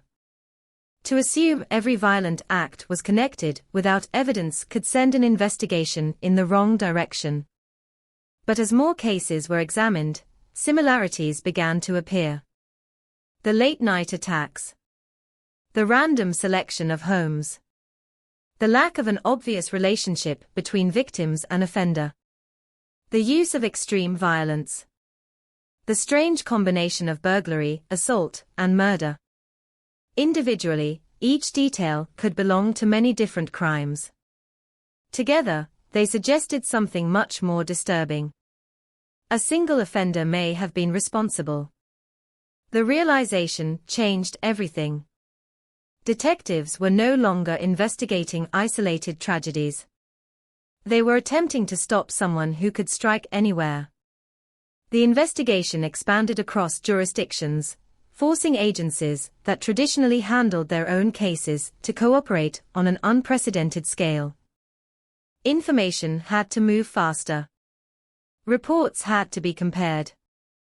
Evidence had to be reviewed with a wider perspective.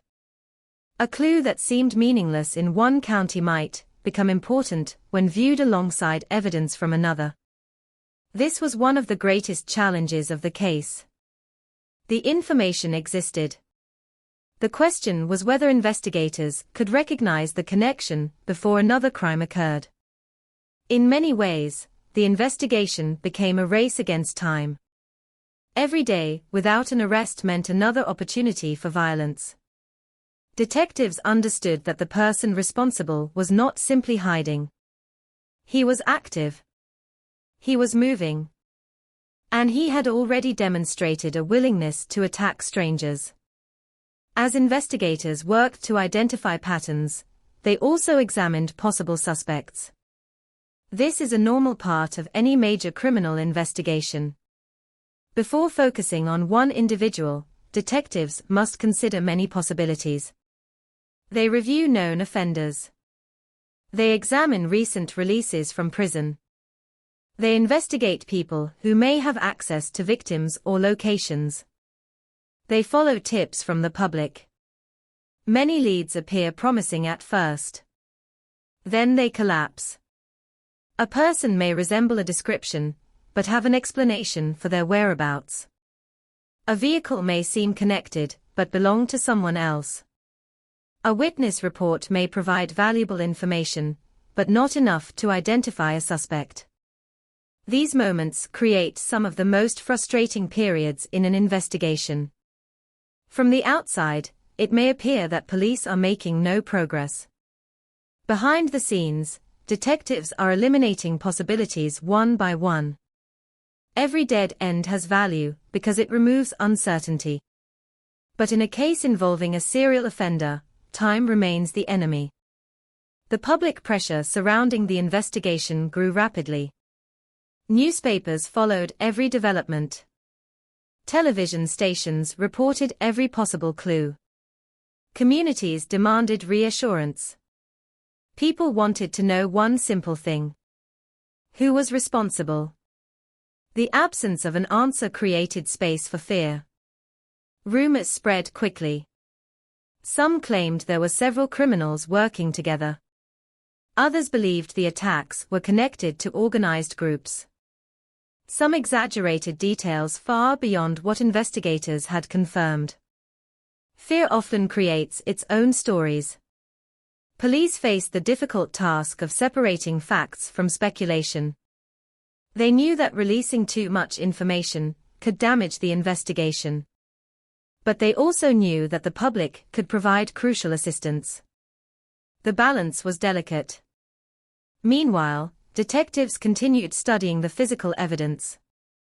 One of the most important lessons of the investigation was that small details often become meaningful only with time. A footprint recovered from one location might not reveal much. A similar footprint found somewhere else could change its significance completely. A witness remembering a vehicle might seem uncertain. Several witnesses describing similar details could create a pattern. Investigators were slowly building a picture. Not of a motive. Not of a personal relationship. But of behavior. The offender appeared comfortable moving through unfamiliar communities. He did not appear limited by geography. He did not appear concerned about maintaining a consistent method. This unpredictability made him difficult to anticipate. Traditional criminal profiling often depends on repeated behavior. People tend to develop habits. They return to familiar places. They choose familiar methods. They repeat actions that have worked before. But this offender seemed to challenge those assumptions. His crimes created a confusing mixture of similarities and differences. Enough connection existed to prove the crimes were linked. But enough variation existed to make prediction extremely difficult. Investigators also faced the psychological burden of working on a case involving victims who had no connection to each other. In many investigations, detectives can understand the motive by understanding the relationship between people. A conflict. A betrayal. A financial dispute. Here, there was no relationship to explain. The victims were selected not because of who they were. They were selected because they were available. That reality was difficult for both investigators and communities to accept. It meant there was no simple warning system. No particular group could be told they were safe. No neighborhood could assume it was excluded. Everyone had become aware of their own vulnerability. By August 1985, the pressure reached an extraordinary level. The investigation had become one of California's largest law enforcement efforts. Detectives from different agencies shared information. Evidence was reviewed repeatedly. Every previous case was examined again. Sometimes the key to solving a crime is not a new discovery. Sometimes it is looking again at something already found. A detail overlooked. A connection missed. A piece of evidence waiting for the right question.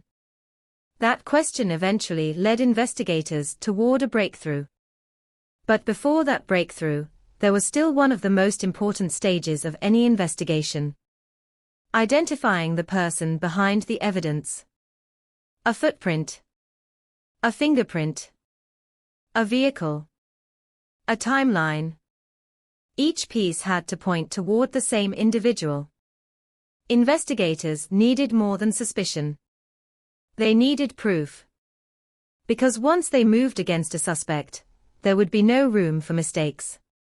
The entire state was watching. The victims' families were waiting. And somewhere outside the investigation rooms where detectives worked through mountains of reports, the man they were searching for continued living as if he had escaped the consequences of his actions. He did not yet know that the investigation was closing around him. He did not know that investigators were beginning to connect the final pieces. The unknown offender, who had spent months hidden behind darkness, was about to become the center of a massive manhunt.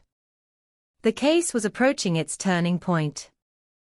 And the evidence that would finally reveal his identity had already been found. 4 months, the investigation moved through uncertainty.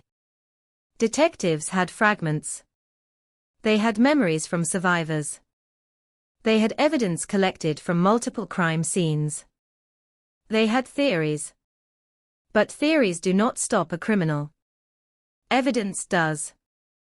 By the summer of 1985, investigators understood that the person they were searching for was responsible for a growing series of violent crimes across California. They understood the danger. They understood the urgency. But they still needed something that would transform suspicion into certainty. They needed an identity. The breakthrough did not come from a dramatic confession. It did not come from a witness suddenly recognizing a familiar face. It came from the careful examination of evidence gathered during the investigation. A reminder that major criminal cases are often solved not by a single extraordinary moment, but by hundreds of small decisions made correctly. Every photograph taken at a crime scene. Every piece of evidence preserved. Every report carefully written. Every technician who treated seemingly minor details as important.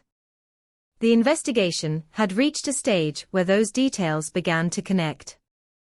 One of the most significant pieces of evidence involved a vehicle connected to the crimes. Vehicles are often important in criminal investigations because they reveal movement. They show where someone traveled. They sometimes contain objects that connect a suspect to specific events.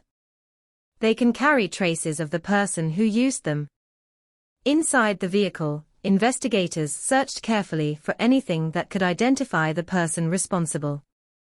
They examined surfaces. They collected possible evidence. They looked for anything that might answer the question that had haunted California for months. Who was this person? Among the evidence recovered was a fingerprint. To modern audiences familiar with advanced forensic technology, it may seem almost ordinary. Today, investigators can use sophisticated databases and scientific methods to connect suspects to evidence. But in 1985, fingerprints remained one of the most powerful identification tools available to law enforcement. A fingerprint represented something personal. Something unique. A physical mark left behind by one individual. When investigators compared the recovered print against criminal records, they found a match. The name connected to that fingerprint was Richard Ramirez. For investigators, who had spent months searching through uncertainty, the discovery represented a dramatic shift. The unknown offender finally had an identity. But identification was only the beginning. A name does not equal an arrest. A suspect identified is not a suspect captured. And the most dangerous period of an investigation can occur after authorities know who they are looking for, but before they have that person in custody. Richard Ramirez was still free. The urgency increased immediately. Investigators began reconstructing every available detail about him. His background. His previous criminal history. His movements. His possible locations. They needed to understand where he might go next.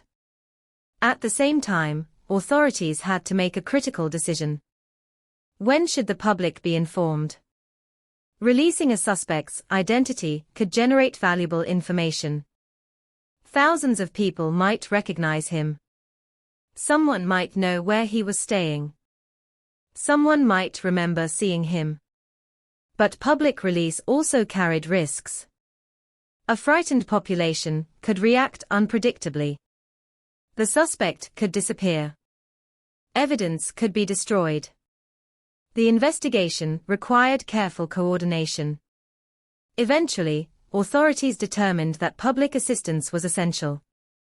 A photograph and information identifying Ramirez were released. The effect was immediate. For months, California had been searching for an unknown figure. Now people had a face to recognize. The fear that had existed as an invisible threat suddenly became connected to a real person. Television broadcasts repeated his image. Newspapers placed his photograph prominently. Communities that had spent months wondering whether the offender lived nearby now had a name attached to their fear. The release changed the dynamic completely. Before that moment, investigators were searching for him. After that moment, an entire population was watching. But while the public learned his identity, the victims' families experienced something more complicated. For them, the discovery was not a victory. It was another painful step in a long process. Knowing the name of the person responsible could never undo what had happened. It could not restore lost loved ones. It could not erase traumatic memories. It could only answer one question. Who? The remaining questions were different. Would he be found? Would he be stopped? Would justice eventually come? The investigation now became a manhunt. Law enforcement agencies across Southern California coordinated efforts to locate Ramirez. Officers reviewed possible locations. Investigators followed leads from the public. Tips began arriving from people who believed they had information. Some leads were useful. Others were mistaken. A large-scale search creates both valuable assistance and enormous amounts of noise. Every report had to be evaluated. Every possibility had to be considered. Meanwhile, Ramirez was moving through a world that had changed overnight. The anonymity that had protected him was gone. The public no longer knew only that a dangerous offender existed. They knew his appearance. They knew his name. They knew authorities were looking for him. The investigation had finally shifted power away from the person committing the crimes and toward those trying to stop him. That shift would soon lead to one of the most unusual arrests in California criminal history. The capture of Richard Ramirez would not happen through a carefully planned tactical operation. It would happen because ordinary people recognized the face they had seen in the news. On August 31, 1985, Ramirez appeared in East Los Angeles. By then, his photograph had been seen across the state. Residents recognized him. They understood who they were looking at. What followed was a chaotic confrontation between a suspect attempting to escape and members of a community determined not to let him disappear. People followed him. They pursued him through the streets. They alerted authorities. Eventually, police arrived and took custody of Ramirez. The months of fear had finally reached a conclusion. The man who had haunted California neighborhoods was no longer an unseen threat moving through darkness. He was a prisoner. For investigators, the arrest represented the end of one phase of the case. For victims and survivors, it represented something far more emotional. The beginning of a long journey toward justice. Because an arrest is not the same as accountability. Evidence still had to be presented. Victims and survivors would have to face court proceedings. Families would have to relive painful experiences. The legal system would now determine what happened next. The investigation had answered its first and most urgent question. The offender had been identified. But the full story was only beginning. The evidence that exposed Richard Ramirez had taken months to uncover. The trial that followed would take years. And inside a courtroom, prosecutors would attempt to explain not only what happened during those terrifying months in 1985, but also the devastating human cost left behind. The next chapter would move from investigation to justice. From evidence to testimony. From unanswered questions to a verdict. An arrest brings relief. But it does not bring closure. For the families who had spent months waiting for answers, the capture of Richard Ramirez represented an important moment. The person accused of destroying their lives was no longer unknown. He was no longer a shadow moving through California communities. But justice required something more. It required evidence. It required testimony. It required a public examination of what had happened. And most importantly, it required the voices of those who had suffered to be heard. The legal process that followed became one of the longest and most heavily watched criminal trials in California history. The courtroom became the place where investigators, survivors, families, prosecutors, and defense attorneys would attempt to reconstruct the events of 1985 piece by piece. Unlike the investigation, which had unfolded through scattered clues and uncertain leads, a trial demanded structure. Every claim needed support. Every piece of evidence needed explanation. Every witness had to face difficult questions. The prosecution's responsibility was enormous. They needed to prove that Richard Ramirez was responsible for a series of crimes that had terrified an entire state. But beyond statistics and evidence, they needed to show the human reality behind the case. 13 people had been killed. Many others had survived terrifying attacks. Families had been permanently changed. Each charge represented a person, not simply a legal count. The courtroom proceedings forced everyone involved to revisit painful memories. Survivors who had tried to rebuild their lives were asked to return to the moments they wanted most to forget. They described nights that began normally and ended with fear, confusion, and trauma. Their testimony was not only evidence. It was an act of endurance. For some, speaking in court meant facing the person responsible directly. For others, it meant speaking on behalf of loved ones who could no longer speak for themselves. The courtroom became a place where private suffering became public record. Investigators presented the evidence collected throughout the case. The fingerprint that connected Ramirez to the investigation became one of the most significant pieces of evidence. Footwear impressions connected different crime scenes. Ballistic evidence helped establish links between attacks. Witness accounts provided details about specific incidents. Survivors identified the person they said had entered their homes and attacked them. Each piece of evidence added another layer to the prosecution's argument. The defense, however, challenged aspects of the case. In any criminal trial, the accused has the right to challenge the evidence presented against them.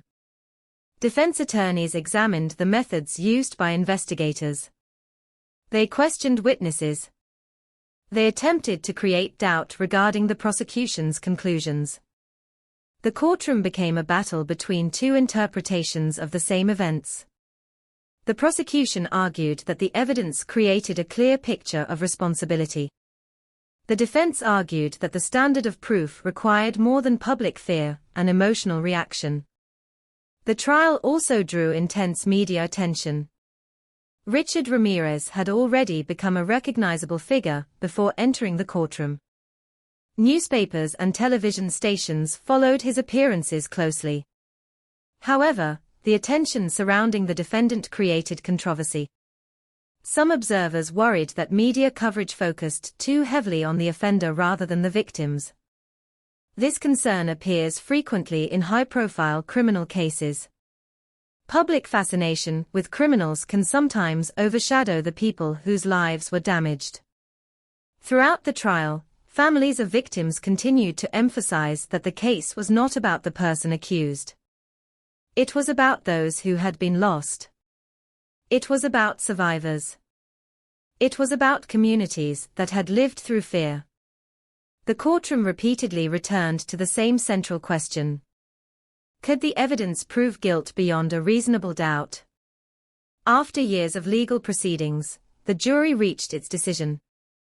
In 1989, Richard Ramirez was found guilty on multiple charges, including 13 counts of murder, attempted murder, sexual assault, and other crimes. The verdict brought a formal conclusion to the legal question that had dominated California for years. But for many families, a guilty verdict could never represent complete healing. Justice and recovery are not the same thing. A conviction can hold someone accountable. It can acknowledge wrongdoing. It can provide a sense that society has responded. But it cannot return a lost parent. It cannot restore a stolen future. It cannot erase memories of violence. Following the conviction, the court imposed the ultimate punishment available under California law at the time. Richard Ramirez received 19 death sentences, along with additional prison sentences for other crimes. The sentence reflected the severity of the crimes and the impact they had on numerous victims and communities. For prosecutors and law enforcement officials, the verdict represented the completion of a massive investigative effort. For survivors, it represented recognition. Their experiences had been believed. Their suffering had been acknowledged. Their voices had mattered. But the end of the trial did not mean the end of the story. The years following the conviction raised broader questions about crime, punishment, media attention, and the way society remembers violent offenders. Richard Ramirez remained a subject of public fascination for some, appearing in documentaries, books, and discussions about criminal psychology. Yet many investigators and victims' advocates continued emphasizing an important point. The lasting legacy of the case should not be the person who committed the crimes. It should be the victims. It should be the lessons learned. It should be the changes made in how law enforcement agencies cooperate and share information. The investigation had demonstrated the importance of communication between jurisdictions. A crime occurring in one city could not always be understood without examining what happened elsewhere. The case encouraged agencies to improve cooperation and information sharing. It also changed public awareness about home security. Many Californians became more conscious of basic safety measures. Locking doors, securing windows, improving outdoor lighting, paying attention to suspicious activity. These changes were not born from panic alone. They came from a painful understanding that communities must remain aware of their surroundings. Years after the trial ended, people who lived through 1985 still remembered the atmosphere of fear. They remembered checking locks before bed. They remembered news reports dominating conversations. They remembered the relief that came when the search ended. But many also remembered something else. The kindness shown during a frightening period. Neighbors checking on each other. Communities supporting survivors.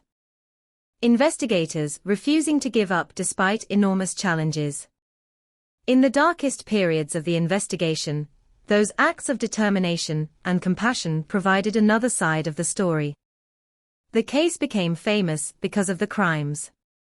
But it endured because of the response. The detectives who followed evidence. The witnesses who came forward. The survivors who found the strength to testify.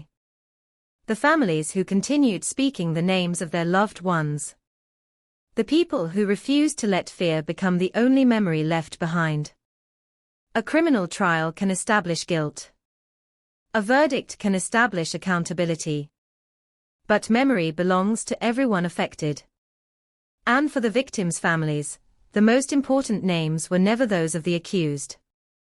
They were the names of mothers, fathers, husbands, wives, friends, and neighbors whose lives mattered long before their stories became part of a criminal case. The courtroom closed one chapter. But the consequences of those months in 1985 continued. They remained in California communities. They remained in law enforcement history. They remained in the memories of those who survived. And they remained as a reminder of one of the most important truths in any investigation. Behind every case file is a human story. Behind every piece of evidence is a person. And behind every verdict are lives forever changed. A courtroom can deliver a verdict.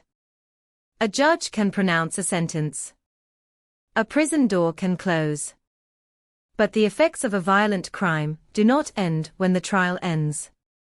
For the families of victims, the months and years after the conviction were not a return to normal life. There was no moment when everything suddenly felt safe again. There was no morning when the memories disappeared. The world continued moving forward, but for those who had lost loved ones, time moved differently. Some days were measured by birthdays that would never be celebrated. Some by anniversaries that carried painful memories. Some by simple moments, when they instinctively reached for a telephone to call someone who was no longer there. The public often thinks of justice as a destination. An arrest. A trial. A conviction. A sentence. But for survivors and families, justice is often only one part of a much longer journey. The emotional aftermath can continue for decades. The victims of the 1985 attacks were remembered not because of the crimes committed against them, but because of the lives they had lived before those crimes. They were parents who had raised children. Partners who had shared years of memories. Neighbors who had greeted people on quiet streets. Friends who had left behind conversations that others would remember forever. The investigation had required police to study patterns of violence. The aftermath required communities to remember individuality. Each victim had a different story, a different personality, a different place in the world. The tragedy was not only that lives were taken. It was that each life represented countless future moments that would never happen. A child growing older without a parent. A spouse growing old alone. A family gathering with one person missing from the photograph. These were the invisible consequences of the crimes. They did not appear in evidence photographs. They were not discussed during every courtroom argument. But they remained long after the headlines disappeared. For survivors who lived through the attacks, recovery was often complicated. Surviving a violent crime does not mean leaving it behind.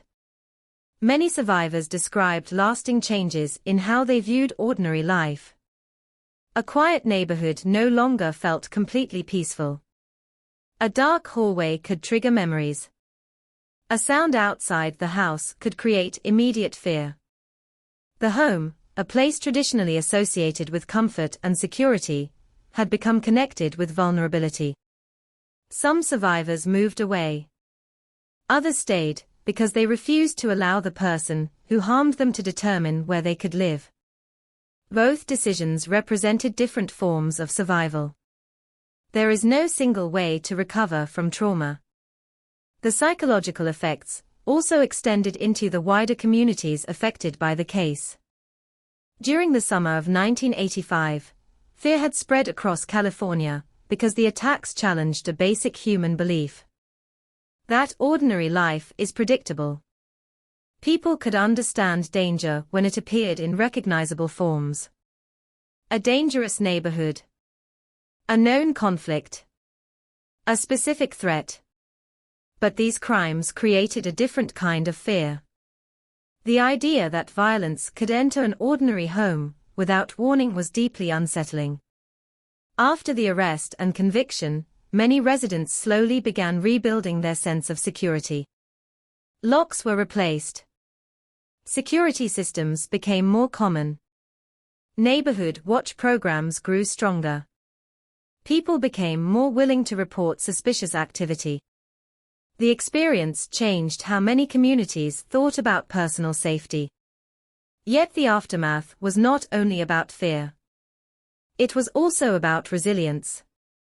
Communities that had been frightened found ways to support one another. Neighbors who had previously exchanged only polite greetings began checking on each other. Residents organized meetings. Local groups offered assistance to those affected. People learned that safety was not created only by locks and alarms. It was also created through connection. Law enforcement agencies also reflected on lessons from the investigation. The case demonstrated the importance of cooperation across jurisdictions. Criminals do not recognize county borders. Evidence does not belong to only one police department. A pattern hidden inside one agency's files may become obvious when combined with another agency's information. The investigation became an example of why communication between law enforcement organizations matters. The methods used in the case influenced future investigations, particularly those involving mobile offenders who cross multiple jurisdictions. The role of forensic evidence also became part of the case's historical importance. The fingerprint evidence that helped identify Ramirez demonstrated the continuing value of traditional investigative methods. Even before modern DNA technology transformed criminal investigations, careful evidence collection could make the difference between uncertainty and identification. The case also contributed to broader conversations about media coverage of violent crime. Richard Ramirez became one of the most recognized criminal figures of the era. His name appeared in newspapers, documentaries, and books. But the attention surrounding him created an uncomfortable question. Why do some offenders become famous while victims risk being forgotten? Criminal justice experts, journalists, and victim advocates have repeatedly discussed this issue. Public understanding of crime is important. Studying criminal behavior can help society improve prevention and investigation. But fascination with offenders must be balanced with respect for those harmed. A criminal case is not a story about the person who caused suffering alone. It is also a story about everyone affected by that suffering. The investigators who worked through endless reports. The survivors who faced difficult memories. The families who waited for answers. The communities that learned to live with fear and eventually move beyond it. Richard Ramirez remained incarcerated for decades after his conviction. His time in prison attracted continued attention from the public and media. Some people attempted to understand his psychology. Others were drawn to the disturbing details of his crimes. But for many victims' families, his later years represented something far less complicated. He was simply the person responsible for an unimaginable loss. His eventual death in 2013 from complications related to cancer while still on death row marked the end of his life. But it did not erase the impact of what happened. The deaths of victims were permanent. The trauma experienced by survivors was real. The changes experienced by communities had already become part of history. The end of an offender's life does not end the stories of those affected. Their stories continue through families, memories, and the lessons society carries forward.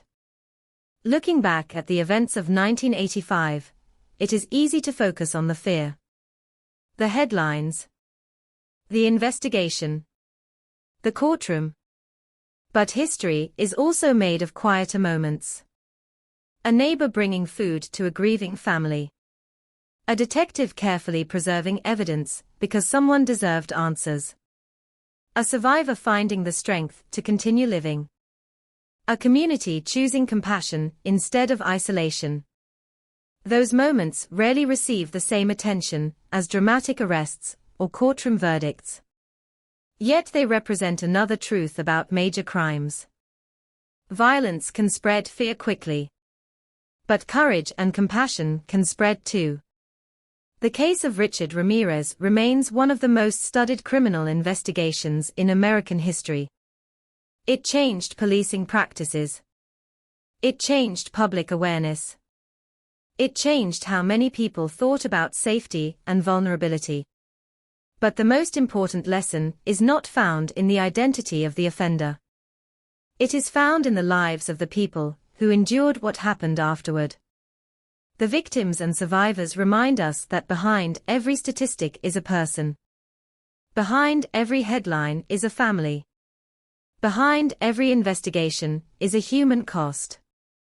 The story of 1985 California is not only the story of a man who committed terrible crimes. It is the story of the people who survived, the families who mourned, and the communities that slowly rebuilt themselves after a period when darkness seemed to have entered their homes. And perhaps that is the most important way to remember the case. Not through fear. Not through fascination. But through remembrance. Because long after the headlines faded, the lives affected by those events remained. History often remembers criminal cases through the moments that attract the most attention. The arrest. The trial. The shocking details revealed in court. The face of the accused appearing across newspapers and television screens. But the true impact of a case is often measured differently. It is measured by what changes afterward. What lessons are learned? What systems improve? What communities remember? The investigation into Richard Ramirez became more than a search for one offender. It became a defining moment in California law enforcement history, exposing both the challenges investigators faced in the 1980s and the importance of cooperation, technology, and public awareness in confronting violent crime. When the attacks began, investigators were working in a very different world. There was no modern digital network connecting police departments instantly. There were no online databases accessible with a few keystrokes. There were no smartphones providing location records. There were no residential cameras capturing movements outside homes. A detective's work depended heavily on physical evidence, personal communication, and the ability to recognize connections hidden among thousands of separate reports. The case revealed how difficult it could be when an offender crossed traditional boundaries. A crime scene in one city might contain information connected to another crime hundreds of miles away. But unless investigators compared those details, the connection could remain invisible. The attacks demonstrated that criminals do not respect geographical borders. A person can move from one community to another, leaving behind separate investigations that appear unrelated. The solution requires cooperation. It requires agencies to share information. It requires investigators to look beyond their own cases. This lesson became one of the most important outcomes of the investigation. The months of searching forced law enforcement agencies throughout California to communicate on a larger scale. Detectives compared evidence. Departments exchanged information. Investigators examined whether incidents previously considered separate could actually be connected. The case became an example of why collaboration is essential when confronting mobile offenders. But the legacy extended beyond police departments. It also changed the way ordinary people thought about safety. Before 1985, many Americans still viewed home security as something optional. Something useful for people who lived in particularly dangerous areas. Something that belonged to businesses or wealthy homeowners. The attacks changed that perception. People who had never considered security measures began taking simple precautions seriously. They checked doors before sleeping. They secured windows. They installed better lighting. They paid closer attention to unusual activity in their neighborhoods. These actions were not based only on fear. They came from a new understanding of vulnerability. A home is supposed to represent safety. It is where people rest. Where families gather. Where personal memories are created. The attacks forced many people to confront an uncomfortable reality. Safety is something that must be protected. The public response also highlighted the importance of community awareness. During the investigation, neighbors who once lived separate lives began communicating more frequently. They looked after elderly residents. They shared information. They became more attentive to their surroundings. In many areas, neighborhood watch programs gained renewed importance. The idea was simple. A community that knows one another is harder to isolate. People are more likely to notice unusual behavior when they understand what is normal. They are more likely to help someone when they know who needs help. The case demonstrated that public safety does not depend only on police officers. It depends on communities working together. The investigation also became significant in discussions about forensic science. The evidence used to identify and prosecute Ramirez reflected the importance of careful crime scene processing. In an era before advanced DNA technology transformed criminal investigations, detectives relied on traditional methods. Fingerprints, ballistics, footwear impressions, witness accounts. These forms of evidence required patience and precision. A single overlooked detail could mean the difference between an unsolved case and an arrest. The investigation showed that forensic work is often not dramatic. It is not always a sudden discovery under bright courtroom lights. Often, it is a technician carefully collecting evidence. A detective reviewing old reports.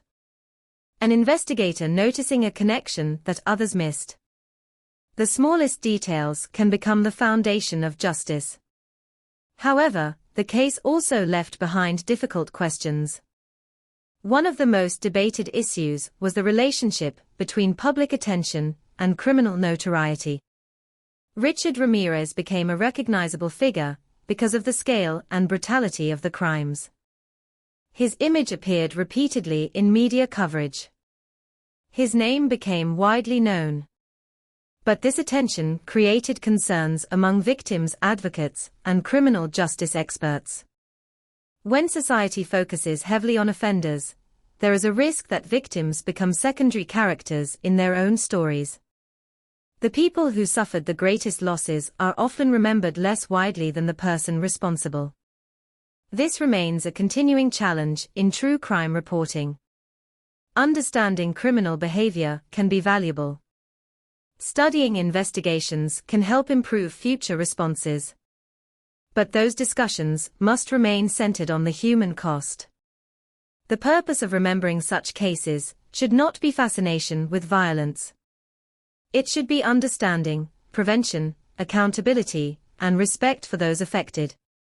The Ramirez case also influenced how future investigations approached serial offenders. Investigators recognized the importance of examining behavior across multiple crimes, rather than focusing only on individual incidents. A single burglary may appear ordinary. A single assault may appear isolated. But when viewed together, patterns can emerge. Modern criminal investigations increasingly rely on this broader perspective. The question is no longer only, who committed this crime? It is also, how does this crime connect to others? What behavior repeats? What evidence crosses boundaries? How can different agencies work together faster? Those questions became increasingly important in the decades that followed. The case also left a lasting impact on the public imagination because it challenged a common belief. Many people imagine dangerous offenders as easily recognizable. They imagine someone who looks threatening, behaves obviously suspiciously, or fits a familiar stereotype. But many violent offenders do not appear unusual to strangers. They may pass through communities unnoticed. They may blend into ordinary environments. This realization changed the way many people thought about crime. Danger does not always announce itself. Awareness must be based on behavior and evidence, not assumptions about appearance. Yet perhaps the most important legacy of the case belongs to the victims and survivors. Their experiences changed the way communities responded to violent crime. Their courage influenced how investigators understood trauma. Their families ensured that the people affected were remembered beyond the circumstances of their deaths. Every major criminal case creates a record. Police reports, court documents, news articles, photographs. But behind that official record exists another history. The history of people rebuilding their lives. The history of families carrying memories forward. The history of communities learning how to recover. That history is often quieter. It does not appear in headlines. But it may be the most meaningful part. Decades after 1985, the neighborhoods affected by the attacks continued changing. New generations grew up. Buildings changed. Streets evolved. People who had lived through those frightening months grew older. Yet many still remembered the atmosphere of uncertainty. They remembered locking doors before bed. They remembered conversations with neighbors. They remembered the relief when the investigation ended. They remembered the victims. And remembrance is important, because forgetting can create another kind of loss. The legacy of the case is not simply that one offender was caught. It is that thousands of people learned the importance of vigilance, cooperation, and compassion. It is that investigators discovered the power of connecting information across boundaries. It is that survivors demonstrated extraordinary strength.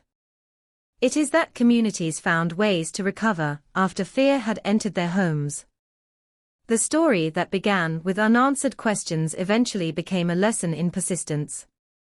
A lesson in the importance of evidence. A lesson in the responsibility society has to remember those harmed by violence. The events of 1985 remain a painful chapter in California history. But they are also a reminder of something equally important. Crimes may create fear.